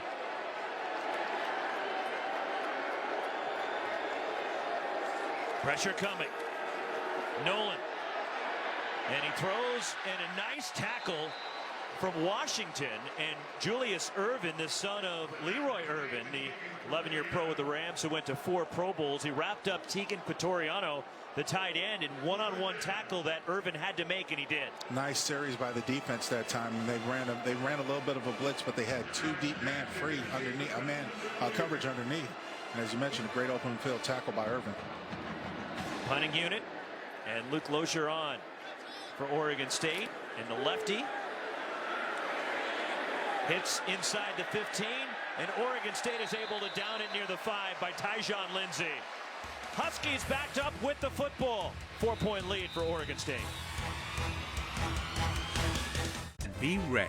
Take the mystery out of your glucose levels and lower your A1C. Now you know. Try it for free. Visit freestylelibre.us. For the touchdown. Next Saturday at 1 on Pac-12. Touchdown to Terrell Bynum. He's thrown a pick. What have you seen from the Washington quarterback? Well, some great patience and the trust of his offensive line. Not only has a blitz in his face, but you see the fact of crossing route and all that open space. You hit Bynum on the run, and of course it's paid there, but completing 61% of his passes tonight so far. Completed his first 6 to start his night, but then it's just 5 for his last 12, and the Huskies will run it on 1st down from their own 6-yard line as Avery Roberts on the tackle of Sean McGrew, and it brings up 2nd down for UW. And got a little bit of a hiccup where he started off strong and then finishing 5 of 12 for 25 yards, including that interception.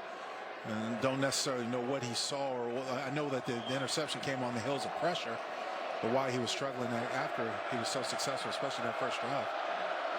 Gain of 3, 2nd down, 7 from the 9. Dylan Morris to the outside, broken up. Alex Austin got his hand in there on a pass for Rome Odunze.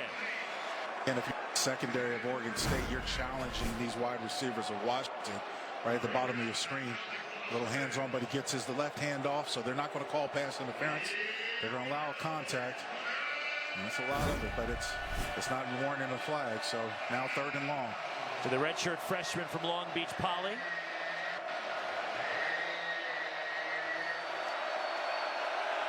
Kamari Pleasant in at running back on 3rd and 7 for Morris. Underneath and wrapped up well shy of the 1st down. Jalen McMillan as Avery Roberts has had a phenomenal night for Oregon State defensively. Just great coverage on the back end. Dylan Morris didn't want to hold on to this football. He wanted to get rid of it and he tried to throw it underneath, but Roberts, great open field tackle. It wasn't going to be enough for a 1st down. His 10th tackle of the night, including 1 for loss, and he's had an interception tonight. And 4th 3 and out for the Washington offense. Yeah, another 3 and out for Washington, and then playing the field position game now. Turn it over to special teams to try to make a play. Race Porter and a wobbler and a short punt, and it takes an Oregon State bounce, and having to down it near the 40-yard line is Washington, but outstanding field position for the Beavers, who have the ball and a 4-point lead. /Insider for more information on where you can watch each episode. Also available on all podcast platforms. Deshaun Fenwick, the ball carrier for Oregon State. The Beavers' possession starts at the Washington 39. And the Huskies, good to see Trent McDuffie back out there tonight. He missed last week the game against Cal after he injured his ankle in their huge win against Arkansas State. Yeah, very inspirational for this Dogs defense. And you got such a young team, Roxy, and it's influential. Coach Lake is in his 2nd year as a head coach. He's proven big dividends, big payoffs. You have good players. It's funny because it's kind of experienced youth, yes, right? With so many 3rd-year freshmen and 4th-year sophomores because of the free year last year. terms of eligibility is Sean Fenwick runs for a first down. Now, I was wondering when the Beavers were going to get back to the basics. You know, Fenwick is averaging 4.6 yards a carry, 7 rushes and 32 yards, but this is just simple football. It's man on man. I'm going to try to put my big guy on, say, an undersized safety or someone to see if he can bring me down with an arm tackle or block the box. They had such success in the first half and got away from it. Started being a little too pass happy. See if they get back to the basics and keep it going here. So the transfer from South Carolina stays in behind Nolan. He's hit and dropped at the line of scrimmage. Nice job by Washington closing in as Kyler Gordon coming up in run support in the backfield along with Edefua and Ulofosio for Washington. There's the breakdown again. 78 freshmen, but some of those are third-year freshmen. Right, yeah, but only 6 players in their final year who've got eligibility. It's still a lot. It's not something I'm quite used to because in Don James' day it was almost automatic for freshmen to redshirt. And so much has changed. No gain, 2nd and 10. B.J. Baylor across the 25 to bring up 3rd and about 5 or 6 for Oregon State. Up from the bottom of the pile, Sam Taimani for Washington along with Ulofosio. So Washington's counter to what the Beavers have been able to do in the running game was to slant their front and scrape their linebackers either to the field or the boundary. The first play was negated and no gain. Second play they played straight up. The Beavers got a little push to force this 3rd down to 7. And now Washington's most likely with 3 receivers out there going to try to play coverage. And Trey Lowe in at running back. We've seen him in on most 3rd downs. And underneath, the pass complete. Trevon Bradford dancing to the 15. First down, Beavers. Great patience. Patience by Chance Nolan this time. Getting time to throw. As I mentioned, the Huskies are only able to play coverage. Only rushing 3, dropping 8. Daring you to throw underneath. Well, that's a big play by Nolan because Bradford was able to get the first down by making a few initial Huskies miss. Ulofosio, another tackle for the Huskies. From the 15, 1st and 10, Beavers who lead at 14-10. Just past the midway point of quarter number 3. Deshaun Fenwick. No, Nolan keeps it. And he's spun down to the 10 as Boy Tunuufi on the tackle, the freshman from South Jordan, the suburb of Salt Lake City. And the true freshman who enrolled in Seattle at UW back at the start of the spring. Yeah, good. But again, that's the second time they ran in. Chance Nolan has kept that ball. And we're losing sight of the ball, but he was able to get 5 yards. The Huskies slanted to the field. So I thought he probably thought he was going to get more yards. 2nd and 5. 3 tight ends on the field for Oregon State. The power look and hit in the backfield. Deshaun Fenwick is swallowed up, goes nowhere. Once again, their answer to this run, if you're going to have a power running game, we're going to slant our front.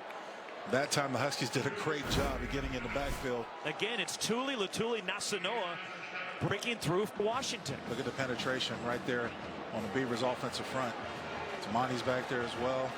Just a bunch of white shirts and a bunch of dog helmets are meeting it. Ryan Bowman as well in the backfield for Washington defensive. That's their answer to this run attack. We're going to line up 12, 13 personnel. We're going to slant our front, put the onus on your offensive line to zone moving defensive linemen. 3rd and 8. Nolan under pressure. He'll run. Nolan goes down. Ryan Bowman who made the tackle, and he is still down for the Huskies. Came in at an awkward angle, Roxy, to make that tackle. He's holding that right shoulder. The senior from Bellevue, who last week recovered that fumble in overtime to seal for the Huskies in their win against Cal.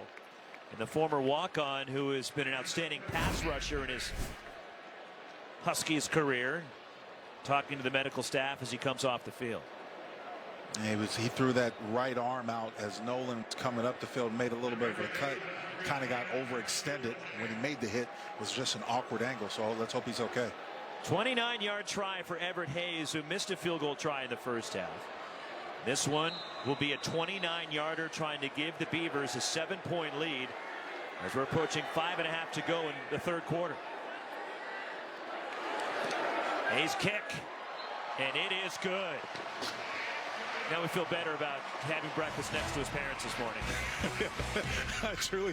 That is truly Beavers up by 7.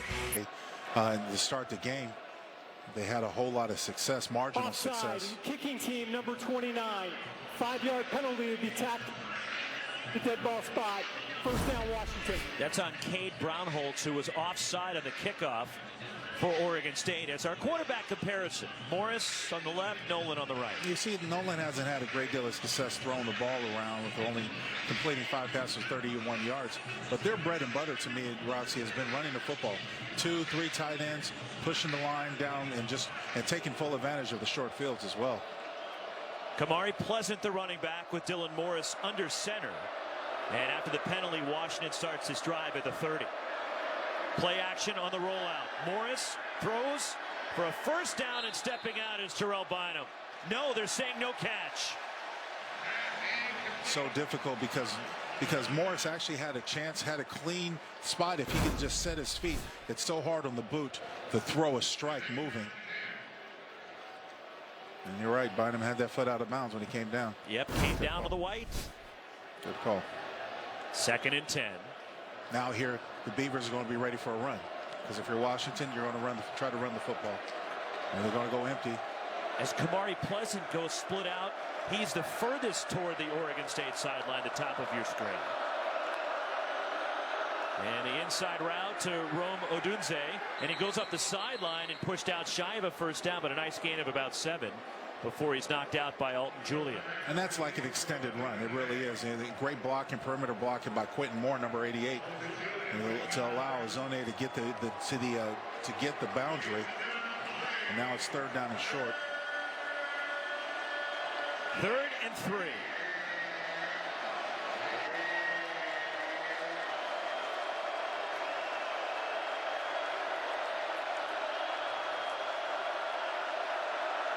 Dylan Morris out of the backfield. Kamari Pleasant adjusting midair, but then stumbles, and he comes up a yard shy. It should just be a simple pitch and catch, but this is probably one of the more difficult passes for quarterbacks. Just a little flare route. You see they've got man coverage, and if you just deliver it to him and give him a chance to stay up, it wasn't made that interesting, but you got a 4th down and short. It looks like they're going to go for it. The offense on the field for Washington, 4th and 1 from their own 39. Risky this early in the game. Remember, in the second half, still got a lot of football to be played. McGrew lined up as the quarterback. Morris is split out. Sean McGrew keeps it, drives forward, first down. He's spun down by Avery Roberts, some hard-nosed running, and we saw this last week against Cal from Washington with McGrew in direct snaps, and he runs for a first down on 4th and short. Yeah, the Wildcat, but this was a very high snap by Wattenberg, the center. McGrew was fortunate to be able to bring it down and be able to keep the motion, but great job by the offensive line to win the line of scrimmage, control the line of scrimmage, not have any Beaver penetration. Going right behind Henry Baini-Valu, the left guard. Rome Odunze in motion from the 44. The bubble screen. Terrell Bynum tries to cut it back, and he's dropped. Outstanding by Oregon State, running to the football. First man there was the safety, Ketan Oladapo. Oladapo wasn't having any of this. He saw, I think, from the scheme with the speed motion that they were trying to run a tunnel screen. And Bynum had nowhere to go as soon as he got the football. And then Jaden Grant helped close him out. By the way, Grant has 2 career touchdowns against Washington. Oh. A block punt brought back for a score, and interception return for a touchdown. As Grant last year, honorable mention, all Pac-12. Screen for Kamari Pleasant. Pleasant spun across midfield and into Washington territory as Cody Anderson finally brought him down for Oregon State to bring up 3rd and short. I watched a lot of Washington football, and one of the sort of labors of love is to try to get their back screen going with any amount of consistency. That right there, anticipating the pressure that Oregon State has been showing, that was a good dial-up by Washington to get the ball to Pleasant, had a couple lead blockers in front of him, makes it a 3rd down and manageable situation. 3rd and 1. The tight end, Quentin Moore, in motion as Morris keeps straight ahead. First down, Huskies. Again, making adjustments during the drive. You're John Donovan, the offensive coordinator. You're making adjustments because you're anticipating what you've seen the Beavers do. They've done a lot of shifts with their defensive front. Brought in a lot of fresh bodies. With that time, you know what? Dylan Morris said, I'm going to keep it because there's no true nose guard. Push ahead for the first down. At the Beavers 45. Split backs for Morris and shotgun. Kamari Pleasant motions out. Morris under pressure. Morris sacked. Cody Anderson. Again, the pressure package out of the Beavers. Bringing pressure up right up the middle. As soon as Morris got the ball, he knew that he was under duress. Just had to pull it down and take a sack. Didn't want to take a chance like he did in the first half, trying to throw the ball to an area and maybe coming up with an interception. Also, Avery Roberts, Omar Spates were chasing down Morris. A loss of 4 on the sack, 2nd and 14. Approaching the final minute of the third quarter at Reser Stadium. Beavers up a touchdown. Morris keeps, and Morris goes into an awkward slide. Not sure what he was trying to do. Well, he sure didn't want to get his jaw smacked, that's for sure, as he went down. I think Lindsey Meggs, the baseball coach at Washington's, going, I can help with that. Smart read when you see the outside end crash down. And he's got, he sees Julian right there in company. He goes down. Third down. They'll run it. Kamari Pleasant skips out of a tackle. Oregon State corrals him behind the line. Stood up as Oregon State gang tackling Pleasant for a loss. Avery Roberts, Rajon Wright. And it's 4th down. It's here. Coach Lake's going to make a decision to punt the ball. Debating whether or not to go for it, but great rally by the defense on that last play. Pleasant tried to break it outside. It was a gun power that the Huskies ran in the first half and had some success with. Tried to go back to it, and the Beavers strung it out and was able to rally tackle. That's the end of the third quarter. We head to the 4th. Oregon State in pursuit of ending a 9-game losing streak to Washington. They're up a touchdown as we head to the 4th.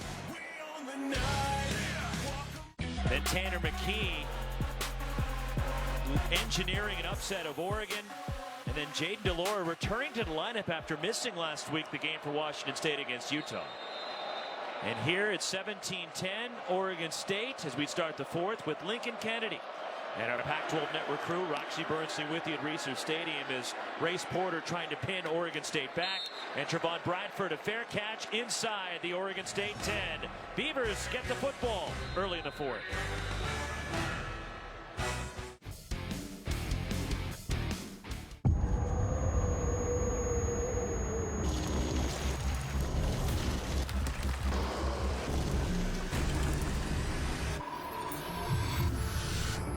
When faced with a challenge, it's good to remember how you've overcome them before. Range Rover Sport, driven to another level. Go on, put yourselves through all that pain. Don't be silly. Nothing's tougher on pain than Advil. Nothing. Pain says you can't. Advil says you can. That's a good taco. Dude, it's a sandwich. It's a sandwich. It's a taco. Ugh, not another taco guy. The new crispy chicken sandwich taco from Taco Bell. In Las Vegas, it is always on. We're talking Roman Coliseum meets Gridiron, meets Field of Dreams, meets Cold Ice, meets Ultimate Fights, meets Neon Lights. It's hat tricks and Hail Marys and dunks and pit stops. It's 8 seconds to glory and extra innings and go time and multiple overtimes. From pregame to at the game to postgame, Vegas is the greatest arena on earth. On a memorable Fansville by Dr. Pepper. I can't believe my boy's already heading off to college. Here, in case they don't have it at Coastal U. Thanks, Mom. Oh, yeah, I got you something, too. Your Science Day game ball. Your most prized possession. Yeah, I was saving it for when you went to state. Yeah, Coastal U is where I belong. Here, catch you. No! It was was right to you. I was holding all this stuff. That ball's like a son to me. Dr. Pepper, the one fans deserve. 7 out of 8. Among the years that Lincoln Kennedy was at Washington, a domination of Oregon State, winning 20 out of 22. And the Beavers trying to end that 9-game skid to the Huskies. They have the football at their own 8, and this play is over before it starts, and there's a penalty marker down. Got movement. False start. It's number 88. Oh, Luke Musgrave called for the false start for Oregon State. It backs him up half the distance. Can't believe it. Like, what? Are you kidding me? Game timer, please reset the game clock to 14:54. 14:54. Though that is the natural reaction every time you jump off sides. It's like, what? Me? No. I would not. No, that wasn't me. I didn't do that. And nurturing a 7-point lead. You got to try to take control back of this game. I mean, they've done it well on the ground, rushing for over 143 yards. Timeout. Oregon State, their first of the half. So timeout for Oregon State here, trying to get everybody on the same page. And more importantly, want to get it out from this area. This is dangerous times. Even though they're backed up on the 4-yard line, you don't want to have a critical error that gives either Washington a short field on the turnover or maybe a turnover in the end zone. Well, I alluded to it. Ooh, here it is. Who took my long shirt? That's the short shirt. I was sleepy in 1991. Yeah, I really was tired. It was a long time. You were working hard that year. Yeah, but that's where the big men like to eat right there. You see him like that. And happy times, happy times. I made it through. The College Football Hall of Fame, inducted in 2015. It's a great honor. Great honor. Very prestigious. Thank you. Jack Coletto in at fullback is Tegan Quatoriano, the motion man for Oregon State.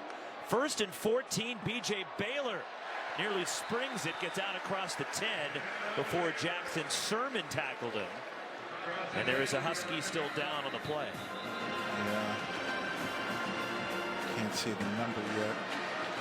But back to the basics. And that's not who Washington wants to see down on the field. That is Latuli Nasanoa. Latuli Nasanoa broke through initially on the play, got into the backfield. Don't know exactly what happened. Might be cramping up. Look, you see number 91 cross the screen. I'm not sure what happened. Tried to make the play there on Baylor. And that is an area where Washington is a little thin. Yeah. Look, they're well stocked at linebacker and DBs. On the D line, they're a little thin, and especially Latuli Nasanoa, who is one of their premier guys up front. And the way that the training staff is working on it, we just saw the last scene. It's probably a cramp in his calf. It was a warm day. It was. It was a warm day here in Corvallis. And it's a pleasant evening. It's getting a little cool as the night progresses, as you can imagine this time of the year in the Pacific Northwest. Certainly. But you're right, as far as when it goes to penetration, Latuli Nasanoa had a great job, even though he didn't make the tackle. He's been productive tonight. It's good to see him walking off on his own. Yeah, he has had a good night defensively for Washington. As he has 5 tackles and 1 for loss tonight. So Jimmy Lake will have to do without Latuli Nasanoa for a little bit here, and hopefully he can come back. He's headed straight toward the 10. 2nd and 8 for the Beavers at their own 11. Chance Nolan rifles it to the out and incomplete. Good break on it defensively by Trent McDuffie, preventing Trevon Bradford from the catch. And it's 3rd down and long for the Beavers. You say blanket coverage? Because that's what McDuffie had. There was no way. He got his hands on it. Could have brought it in, but great coverage. Now it's a 3rd down and long. This defensive front is not one that really is going to get a lot of pressure, though they're going to try to bring some now with Bowman now rushing over the nose guard. If they rush 3, they're going to try to get their best pass rush specialist so they can drop back in coverage. Here comes a blitz. Nolan steps up, lobs it down the sideline, and adjusting, it's broken up. Mishael Powell, the redshirt freshman from Seattle, broke up the pass intended for Trayshawn Harrison. And a great break on it from Powell. Boy, I really thought that Harrison had the inside position the way this ball was coming down. And of course the fans here want Powell for a foul. They're looking up at the replay. A little bit of contact, but refs allowed it. I'm assuming because he turned his head around, looked like he was looking for the ball. I'm assuming, but there was a lot of contact there. And the pass was a little off target, yes. And Harris was reaching back for it. Yeah. Luke Loescher to punt from his own end zone, just got it away. There's a flag down. Takes an Oregon State bounce, but a penalty marker is down back at the goal line where Loescher punted it away. Mark Duddy, our referee, is talking it over. I'm thinking whether or not this is a personal foul or a 5-yard penalty. And they're going to signal running into the kicker, and 5 yards is the motion toward Jonathan Smith. That's actually a good call. Didn't impede his way of landing his foot down. So running into the kicker, receiving team number 30. That penalty, that 5-yard penalty is declined. The result of the play, first down. So David Pritchard, who made contact running into the kicker, ball goes to Washington in their opener at Purdue. And he was able to flip the field to the Huskies, who had Oregon State backed up, have the football at their own 26. Dylan Morris, pressure coming off the edge. Morris is sacked by Rajon Wright. Can't fall asleep. You know, the Beavers have had a pressure package all night long. They've been trying to dial up exotic blitzes to confuse the young quarterback, bring a boundary blitz that he has no sight on out of the empty backfield. And it doesn't stand a chance. And Kirkland's lucky he didn't get hurt and got up from that play, the left tackle.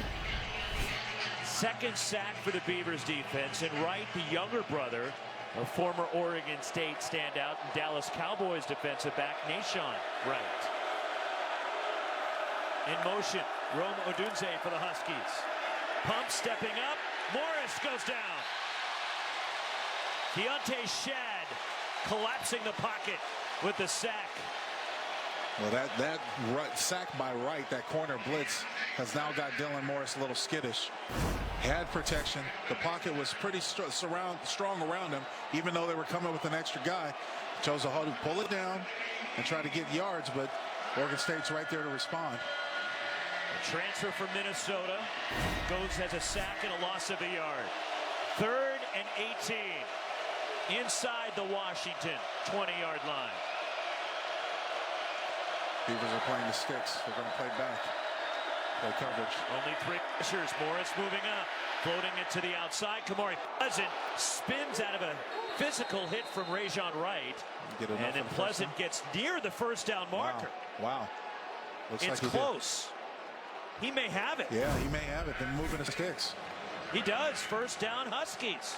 And the second effort, and able to take the hit and spin out of it.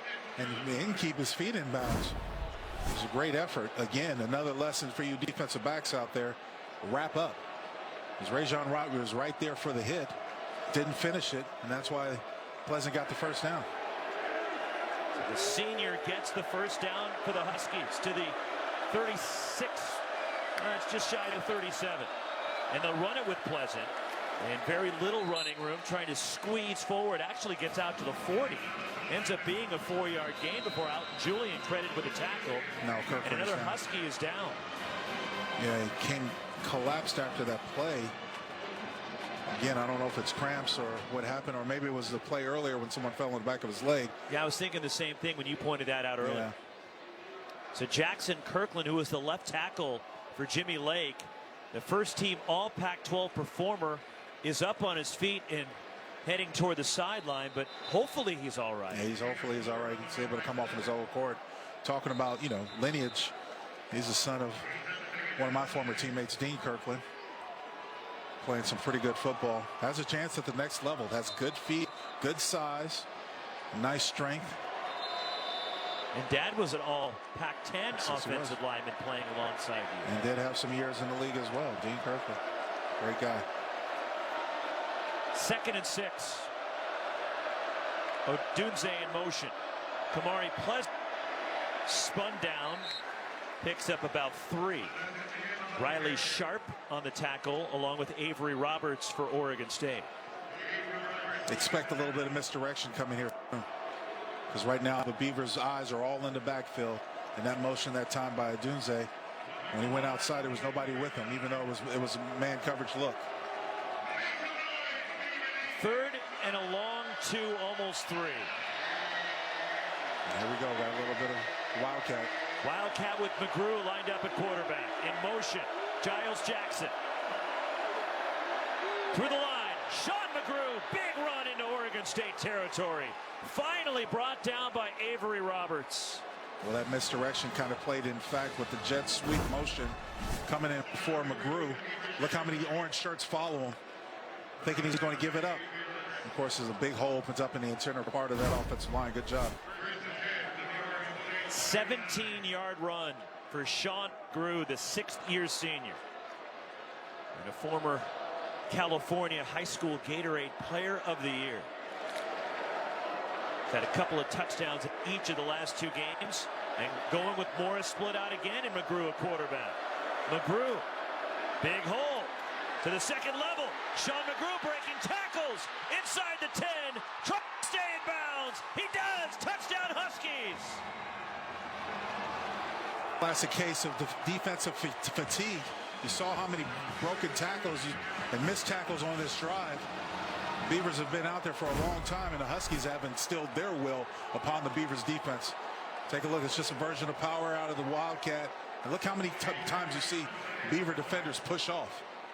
And you see right there the last one of Julian not being able to bring McGrew down full head of steam. There's a lot of fatigue out there in orange and black jerseys. 39-yard touchdown run, and Sean McGrew his 5th touchdown in the last 3 games. Peyton Henry. Extra point, and we are tied with 10:19 remaining. Sean McGrew finds the end zone. Look at the nice power. Missed tackles. Make the best when you're in the open field. Run for pay dirt. For more yards tonight. Oregon State does not have 1.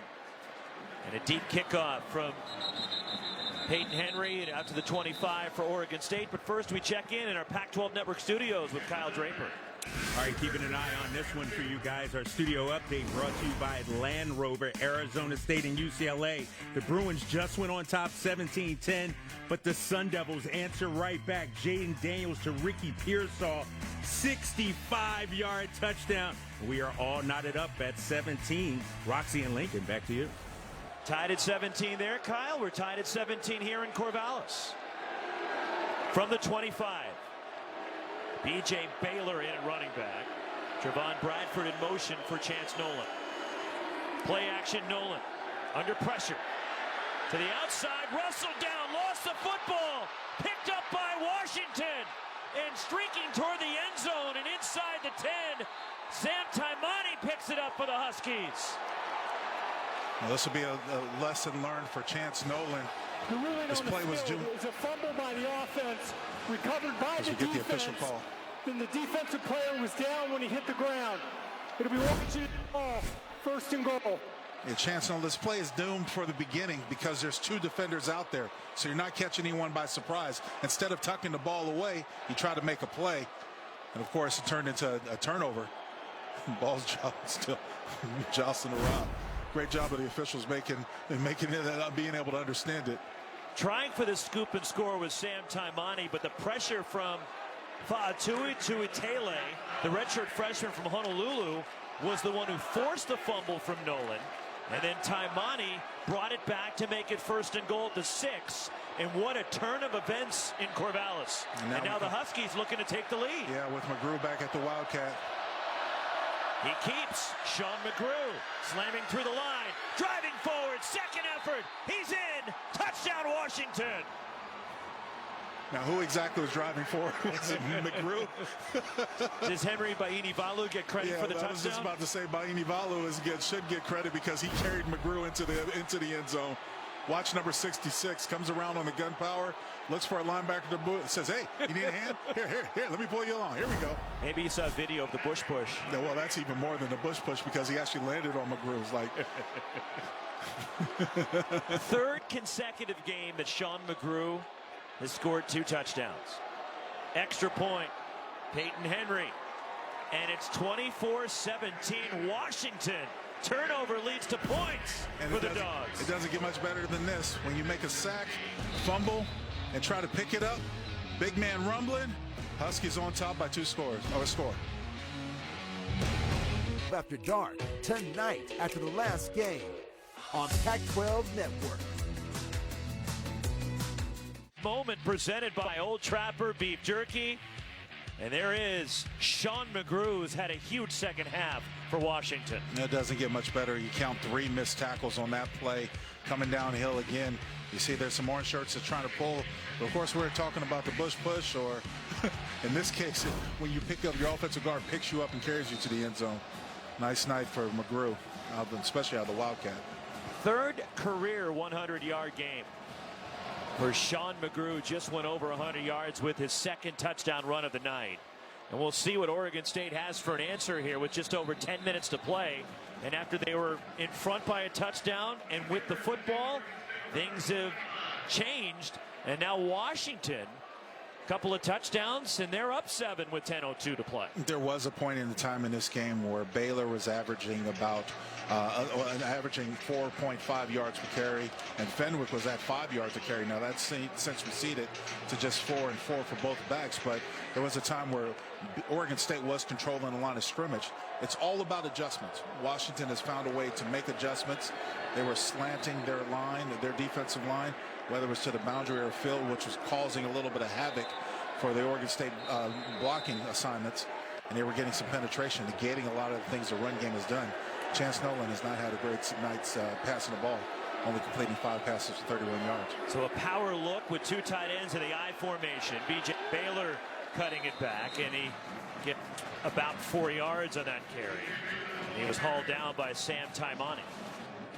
Still a good initial play for 1st down. Makes your 2nd and 3rd down manageable. You get 4 yards of crack, obviously you do the math. And this is where it's getting interesting, because play selection as well as execution have worked against the Beavers, especially in the 2nd half when they've gotten away from their bread and butter of running the football. A great sign for Washington is Tuli Nasua back in the game. On 2nd down, Nolan, who's just 5 for 13 tonight passing, and a little trickery, and spinning out of a tackle down the left sideline, stepping out near midfield, Anthony Gould with a big run for Oregon State. Great vision that time by Chance Nolan, the quarterback, because he actually checked the opposite way to get this jet sweep a chance. And then Gould's just doing his own thing in the open field. You talk about missed tackles on Oregon State's part. Washington had a couple on that last play. So Gould, the 3rd-year freshman from Leavenworth, Kansas, play of at least 15 yards tonight, running for 19 to the Beavers 48. Beavers coming back in with their 2 tight end personnel. Play action for Nolan. Looking to set up the screen, back to the left, and wrestled down behind the line. Sam Taimani one more time as he hauls down Deshaun Fenwick. Sam Taimani did not fall for the okie doke. Seeing a little bit of a throwback screen. Oregon State had ran play action out of this formation a couple times in the game. As a matter of fact, on the last turnover. But this time they tried to have a throwback screen to Fenwick, and Taimani was not having it. Great read. A loss of 5 back to the 43. 2nd and 15. Inside 8 minutes remaining. Fenwick motions out. Empty backfield for Chance Nolan. Over the middle. It's complete. Anthony Gould. 1st down. Beavers. Well, we've been talking about how Washington was able to take advantage of the man coverage. This time, the Dogs bring a blitz, and it's man coverage. And Kyler Gordon is following Gould in the trail technique. And Chase Nolan does a great job at hitting him in stride for another big play. 15's two big plays on this drive by number 15. Run for 19, a pass for 22 at the 35. I formation. Deshaun Fenwick to the 2nd level, gets 8. Back to their bread and butter, getting downhill. pushing people out of the way. This offensive line, Fenwick, Baylor running. It's a nice feeling when you're getting 8 yards on first down. The run eventually will set up the pass. We've already seen a big pass in this play and during this drive. B.J. Baylor back in behind Jack Coletto in the eye. Tegan Quatoriano in motion.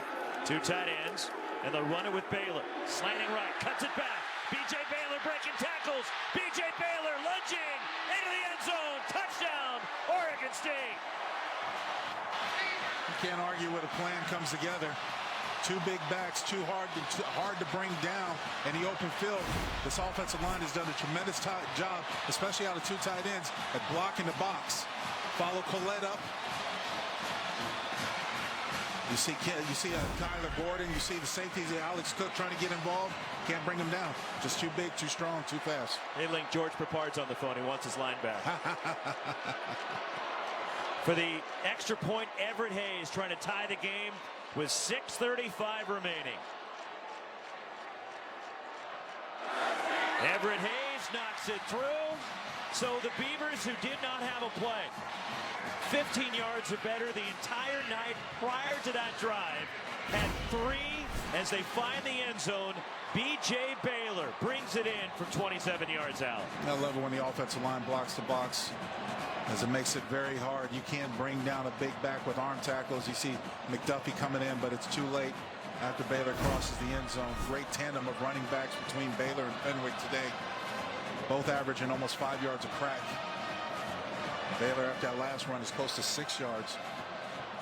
Oregon State over 200 yards again on the ground tonight, and Baylor just eclipsed the century mark one more time. As the Pac-12's leading rusher, 2 touchdowns tonight. Already run for better than 500 yards this season. This is a guy that in his first 3 years in an Oregon State uniform had run for a total of 381 yards. Now, in his defense, he was stuck behind Jermar Jefferson and Artavis Pierce. Right now, the Beavers are at 202 yards rushing the football and only 48 passing. So you know what strength works out for them, or has worked out for them to this point. To have the score 0-0 basically, with all tied up at 24 with 6:35 left in the game. 24-all, Everett Hayes, the kickoff. And a fair catch on the return from Giles Jackson will give Washington the ball at the 25.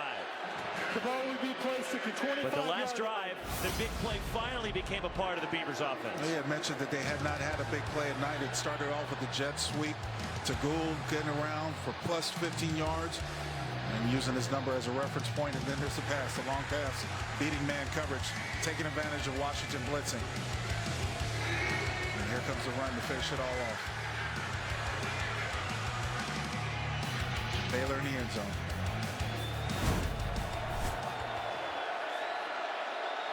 From the 25, Dylan Morris under center. Kamari Pleasant, the running back. And Pleasant to the outside, shoved out of bounds and goes into the Washington sideline after a gain of maybe 6. And cooler heads prevailing over there is Rajon Wright on the tackle for Oregon State. But Dylan Morris had a little issue after he luckily gave it to Pleasant. Oops, what happened? The turf monster, that's what right. happened. That's right, that gopher reared his ugly head and tripped the quarterback. That's what happened.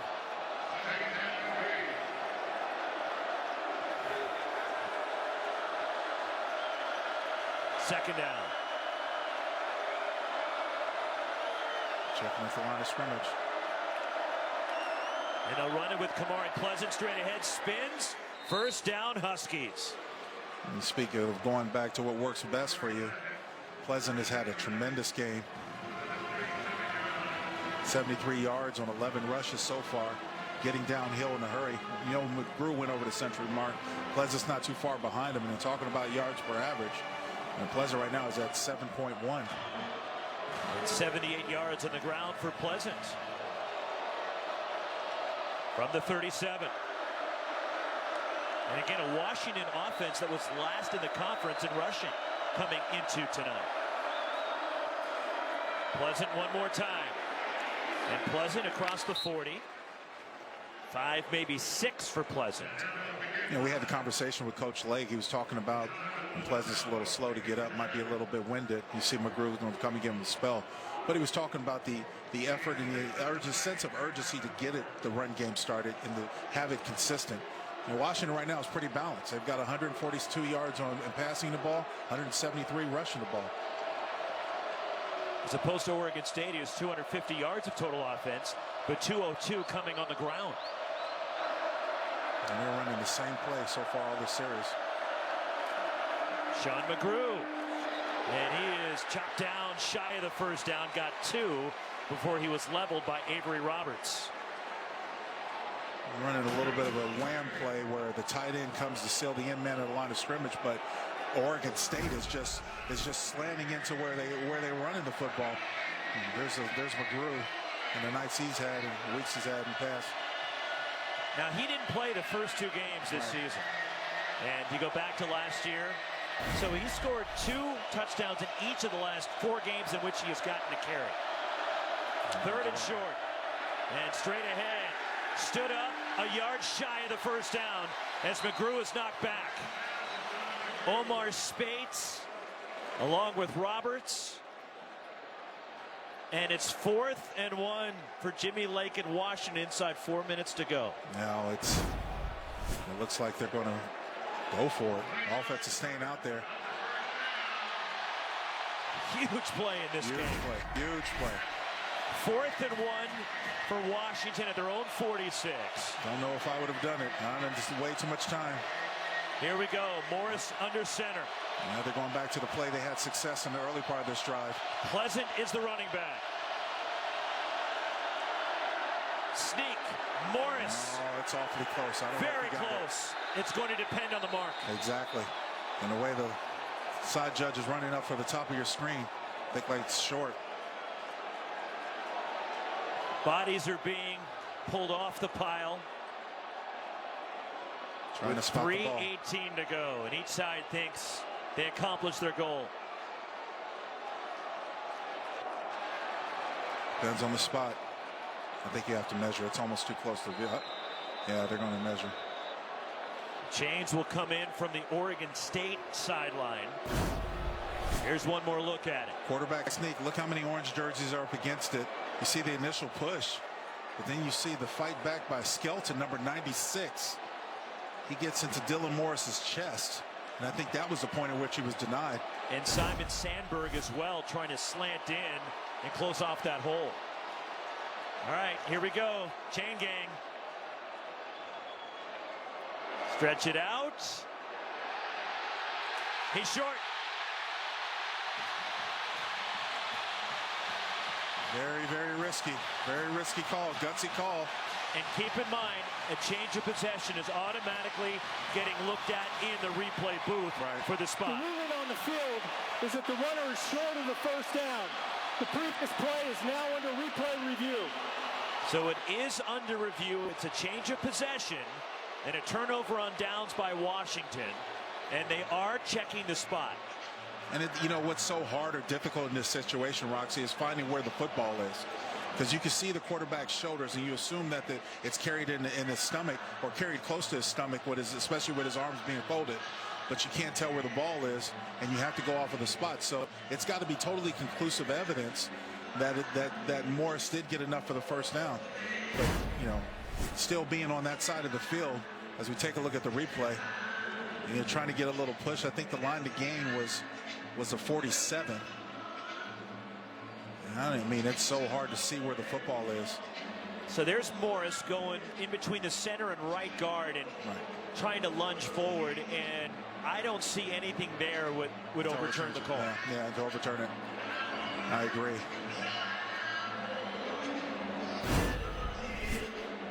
Gutsy call by Coach Lake to go for it on that side of the field. I mean, if you don't get it, you end up giving a short side of the field. You have the utmost faith in your offense, especially the way they've been running, and you might want to show, but it's just sometimes where you have to play the percentages right. Here's Mark Duddy. After review, the ruling on the field stands. Oregon State's ball, first down. So it stands. So there was not confirmed, but it stands, which means there wasn't any enough to overturn it. Yeah. Thing there that they could see. Yeah. So a turnover on downs and an Oregon State football in between the Huskies 46 and 47. Now we talk about work for a team before, coming out with the two tight ends, Collette at fullback, the power running attack, trying to get Baylor going downhill again. Champ Fleming's the only receiver as B.J. Baylor straight ahead, crashes to the 40. Mano-a-mano. That's what it comes down to. Getting 6 yards on that carry. And this defense has got to be a little bit tired as well, Roxy. Jackson Sermon on the tackle for the Huskies. After a 6-yard run, we're inside 3 minutes. Oregon State has 2 timeouts. The Huskies have their full complement, all 3 remaining.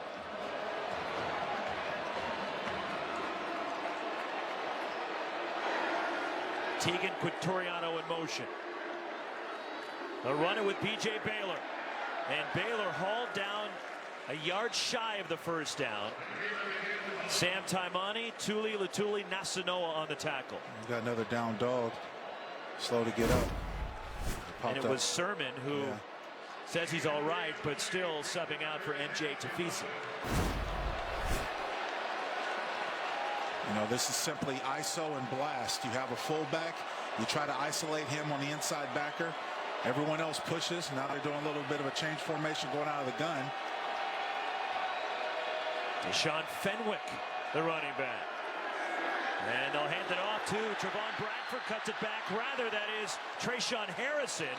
And he does have a first down, forward progress. The Washington 34 as the Florida State transfer, who is from Seattle, points first down Beavs. Collette was out of the gun playing quarterback that time. Gave up on the jet sweep. They got the first down is what's most important. Keeping the drive going, keeping the clock going. Putting themselves in a position to close out this football game. If you're wondering, Everett Hayes, if they try a game-winning kick, 48 yards, his career long. Won't need it. Big hole up the middle for Fenwick and a first down to the 20-yard line of Washington. Well, they might have had to adjust for the zone runs that Oregon State was doing before, but now Washington calls a timeout. Give this defense a rest.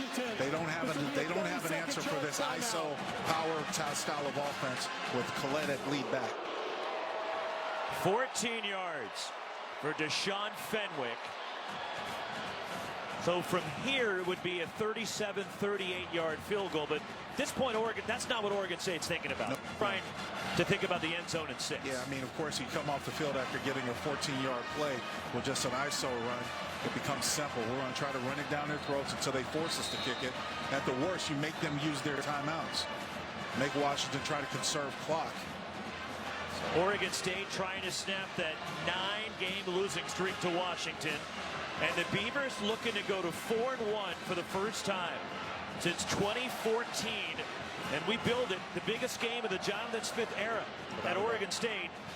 And here they are, a minute 31 to go, 91 seconds with the ball, tie game at the Huskies 20.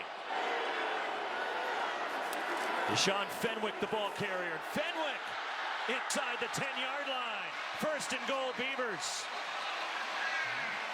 You know, I'm going to say this, the way that Alex Cook played that last play, Lake might have instructed his defense to let him score. Timeout. Watch Washington. Alex Cook. Watch. He's not even trying to tackle. This will be a 30-second timeout. And it's interesting that he would, figuring, look, if they milk the clock all the way down and kick a field goal, we're not going to have a chance anyway. Exactly. So we might as well let him score, which is something that you don't see very often, especially with this much time on the clock. That's exactly what I was going to make the point at. And in the way that Cook just kind of laid off the tackle, if Fenwick would have kept his balance, he would have scored. There's no doubt about it. And I'm not sure if he was aware of whether or not he should have got down as well. Do you like that strategy? No, never liked that strategy. But at the same point, I understand it. You know, there's a couple of questionable calls, but that's why I'm up here and they're down there. So first and goal at the 8 after another run from Fenwick for 12. Minute 26 to go. Washington has 1 timeout remaining. Now, conversely, Lindgren has to play an interesting strategy, whether or not, and I think they're just going to put the ball in the middle of the field and try to play for a field goal at this point. No running back, and that's precisely what they're doing. Running right to the middle, and Nolan goes to a knee. Yep, make you use your timeouts. And that's the last one for the Dogs. That's the only thing about that strategy is once the offense catches on, now they know you're trying to do it. They're not going to make a sense of urgency of scoring a touchdown. Though I don't like to leave it up to kickers. But we did have breakfast with his parents today. So. Final of the half. Game timer, please reset the game clock to 1:22. 1:22.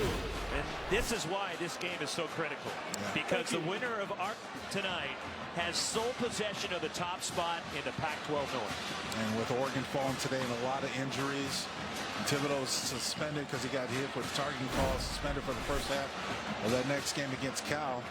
And it becomes even a more sense of urgency. So Everett Hayes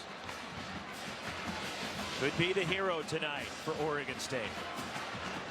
Do you anticipate Jonathan Smith and the Beavers just snap knee? Yes. The victory formation is trying to milk the clock all the way down as far as they can. As far as they can, yes. And because it's second down, you can even do it twice and kick the ball on the fourth down. You have 2 timeouts.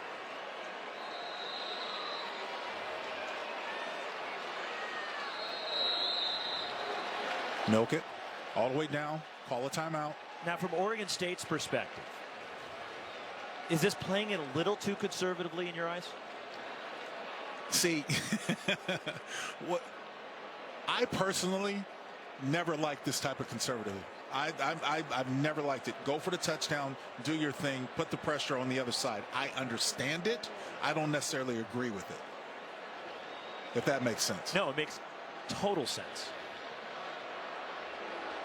And I'm with you. I get what Jonathan Smith is doing. He's going to milk it all the way down and try for a field goal in the last play of the game and give Washington no chance. No chance. So, I mean, now they take a timeout. Yep. Oregon State, their second of the half. 30-second timeout.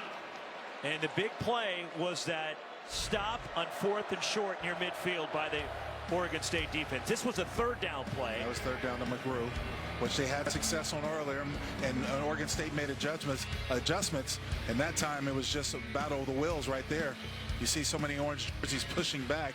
Dylan Morris did not get enough for that 1st down. Critical circumstance, critical time there because, you know, I understand why Coach Lake called it. I get it. I don't know if I would have been that aggressive at that point in time with so much game still left to play. So the Beavers will have to snap one more time, assuming that they're going to go to a knee again. Yeah. And they have one timeout to stop that clock. Yep. And they take that victory formation here with Champ Flemings as the deep back.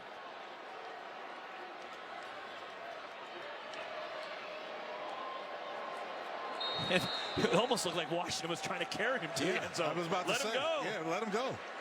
So driving forward is Nolan. Now you keep in mind, you know, when earlier in the game, when Oregon State was considering challenging one of the calls, Hayes had the snap and he had missed the kick. And he also missed the field goal after that. So, you know, it's not an automatic, as most people assume. Now, he's a good kicker, don't get me wrong, and he doesn't miss often, but.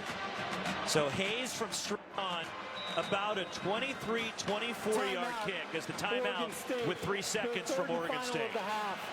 30-second timeout. Hayes 1 for 2 tonight. He is 3 for 4 on the year. He is 10 for 14 in his Oregon State career.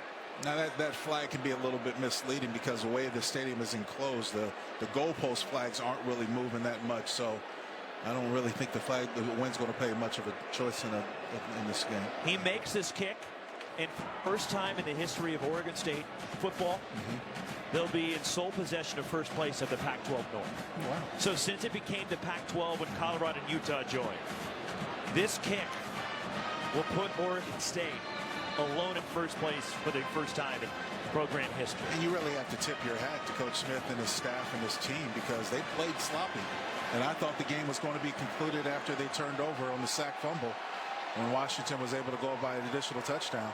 Little did his parents know how this was going to play out tonight. Now he's got a chance to win it, and Everett Hayes can be the hero. The holder is Luke Loescher. The kick, Everett Hayes puts Oregon State on top of the Pac-12 North. I tell you what, that'll do it. That's the ball game right there. The game is over. So congratulations to the Beavers. They're atop the Pac-12 North. Well deserved.